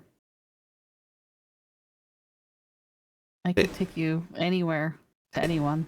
He just looks down a bit and falls silent for a moment before going, to not be reminded. You want to get away from things that are familiar and go someplace strange? He nods. My household's very strange. You know, you'll be the tallest person in the family. That is not unusual for my kind. Already. Exception to that? Where, even though he's not there? Also, we have a Fey Lord living with us. You'll have to deal with that. He's quite tricksy in his ways, and he will take all of your sweets if you're not careful. I am a good fighter. Oh, good. You are from the Brast place. Yeah. They say that you take us.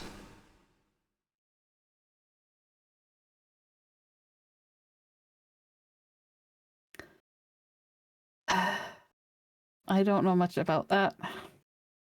My kind get taken by Brast, by Noran, by people from Hexenreich. My people just get taken. So I think there may be some from Brast that may have taken yours. I do not know. I haven't heard of it.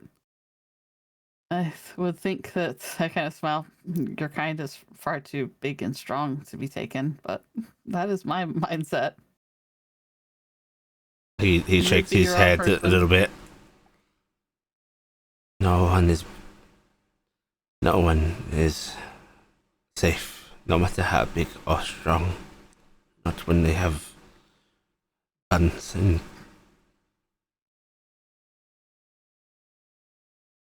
and magic. who were the men that? But they didn't speak like you. Who were they? They were people from Hexenreich. They were driven insane. Their connection to their goddess poisoned their mind. They said the Hexenbreakers were our friends. They helped us fight off your... They always told us that if a Hexen-like person came, we were supposed to help them. Because they had given villages aids and weapons to fight back, but they came to us and then their hands sort of clutching at each other, fingers ringing a bit. They came to yours and they burned it. They betrayed you. And there are still people here on this continent that think they're fine. Because not every Hexenriker is the one that did this to you. Not every Hexenriker is the ones that do these terrible things. There are Hexenrikers that are crying cold and alone somewhere because another Hexenriker did this to their family, or an Oranese, or someone else. You can't judge all of their people by the act of a few. That is a lesson I am learning right now in my own life. That is a lesson you'll learn through your whole life. After all, I'm Fae, and we steal all sorts of children and do horrible things in the night. I give him a little wink. I just don't want to be here. I need you to know how different it's going to be, though. We won't understand what it means for you to be a proud lizard folk. You're going to need to teach us as much as we're going to teach you about us, okay? He nods slowly, before seeming to hesitate and going, I don't know if I can be family. You don't need to if you don't want to be. You won't try to make me like they are. No.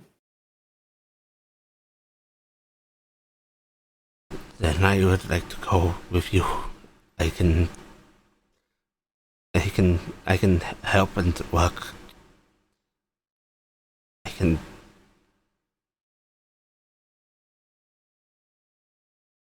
You will be the brave young bodyguard of my children, I say with a smile. Confidant of my family. His shoulders thump a little bit and just a little shake of his head, and he goes, "It was not brave." Not all of us are all the time.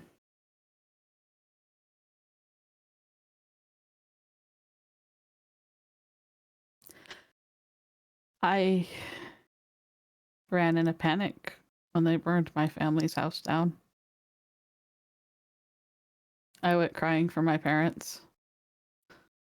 It happened to you as well. I nod. It wasn't the first time it happened to my family. All my brothers and sisters were lost in the first fire. And they rebuilt. And then my parents just had me. And then the fire happened again. But we rebuild. Hope lives on. You can rebuild, but how do you forget the sound and the smell? You try to focus on the other things. Remember the love in your mother's eyes. Remember the sound of your father's voice. Hold on to those things. His body shakes, and the young little boy starts to cry, and you can tell that itself is troubling him. This is clearly a culture that doesn't approve of showing that kind of thing. You can tell that he is trying with all his might to hold that back, trying to compose himself every second, even as this comes out. But he can't, and he is sobbing. Mm-hmm. I'm going to very carefully kind of kneel down and pull him close, but I'm doing it in a very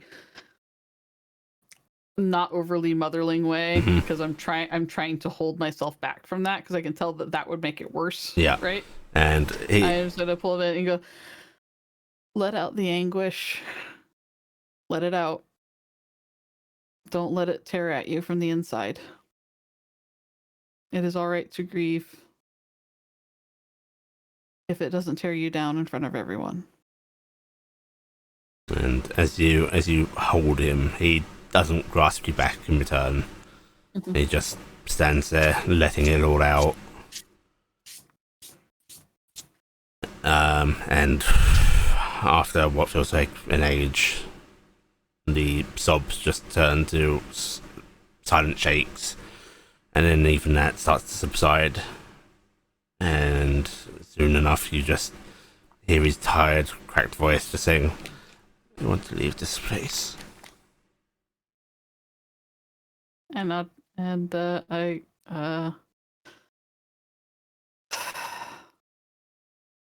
guess it's like not sure if she should just bother going, okay, so I'm that big, and just get that over with, or just take him home and just give him the shell shock there and get it over with. Yeah, she's going, fuck shell shock. I'm gonna lead him over to a tree. Okay, he follows along with you, and there's that moment of hesitance where he sort of takes in his surroundings again. That clearly he's made his decision, and yet it's a child. There's that doubt, there's that second thought, third thought, fourth thought, that concern. But I'm going to tell you one thing, and it is one thing that you must understand. If at any point in your life you want to come back to any part of Zaha, I will take you there in an instant. And if at any point you wish to come back to me again, you're always welcome. There is not a choice that is not unmade at your discretion. This is not, you have only this, and you can never go back. your words seem to That is- bring That is my gift to you. your words seem to bring the not quite full, but there's a slight relaxation, a little bit of weight lifted. It's still I take you in uncertain. my front door, and you go, no, not this. When you see my Lord of Monsters, I would gladly take you here, and I will listen and hear if you wish to ever come back. It is not one and done, all right? He nods slowly, his fist clenching briefly before he just goes, "Is it okay for me to leave without saying goodbye?" Do you want to say goodbye? He shakes his head. I think they'll understand. And I'm kind of glancing off, like, just assuming Hey is there and just kind of giving an absent nod into the air, like, and then I'm just going to push the tree thing. Okay. Tree button. Right, you And open the tree portal, and you can see that wide-eyed look, that hesitance, that fear, before he sets his head low and just steps right on through. oh man, I was gonna hold his hand. Fuck. Okay, going in after him. Yeah. I don't like the idea of children going through on hell. My brain goes, oh shit. Right, you step through the portal to head home. I assume to a tree at home. Yeah, at home, and then I will lead him inside to Kara and the kids. Well, as you step through, that is actually where we're going to end this week. Okay. All right. Okay. Everybody take 3,000 XP. My God. And we will do this same time next week. Same bat time, same bat Bat channel. Yeah.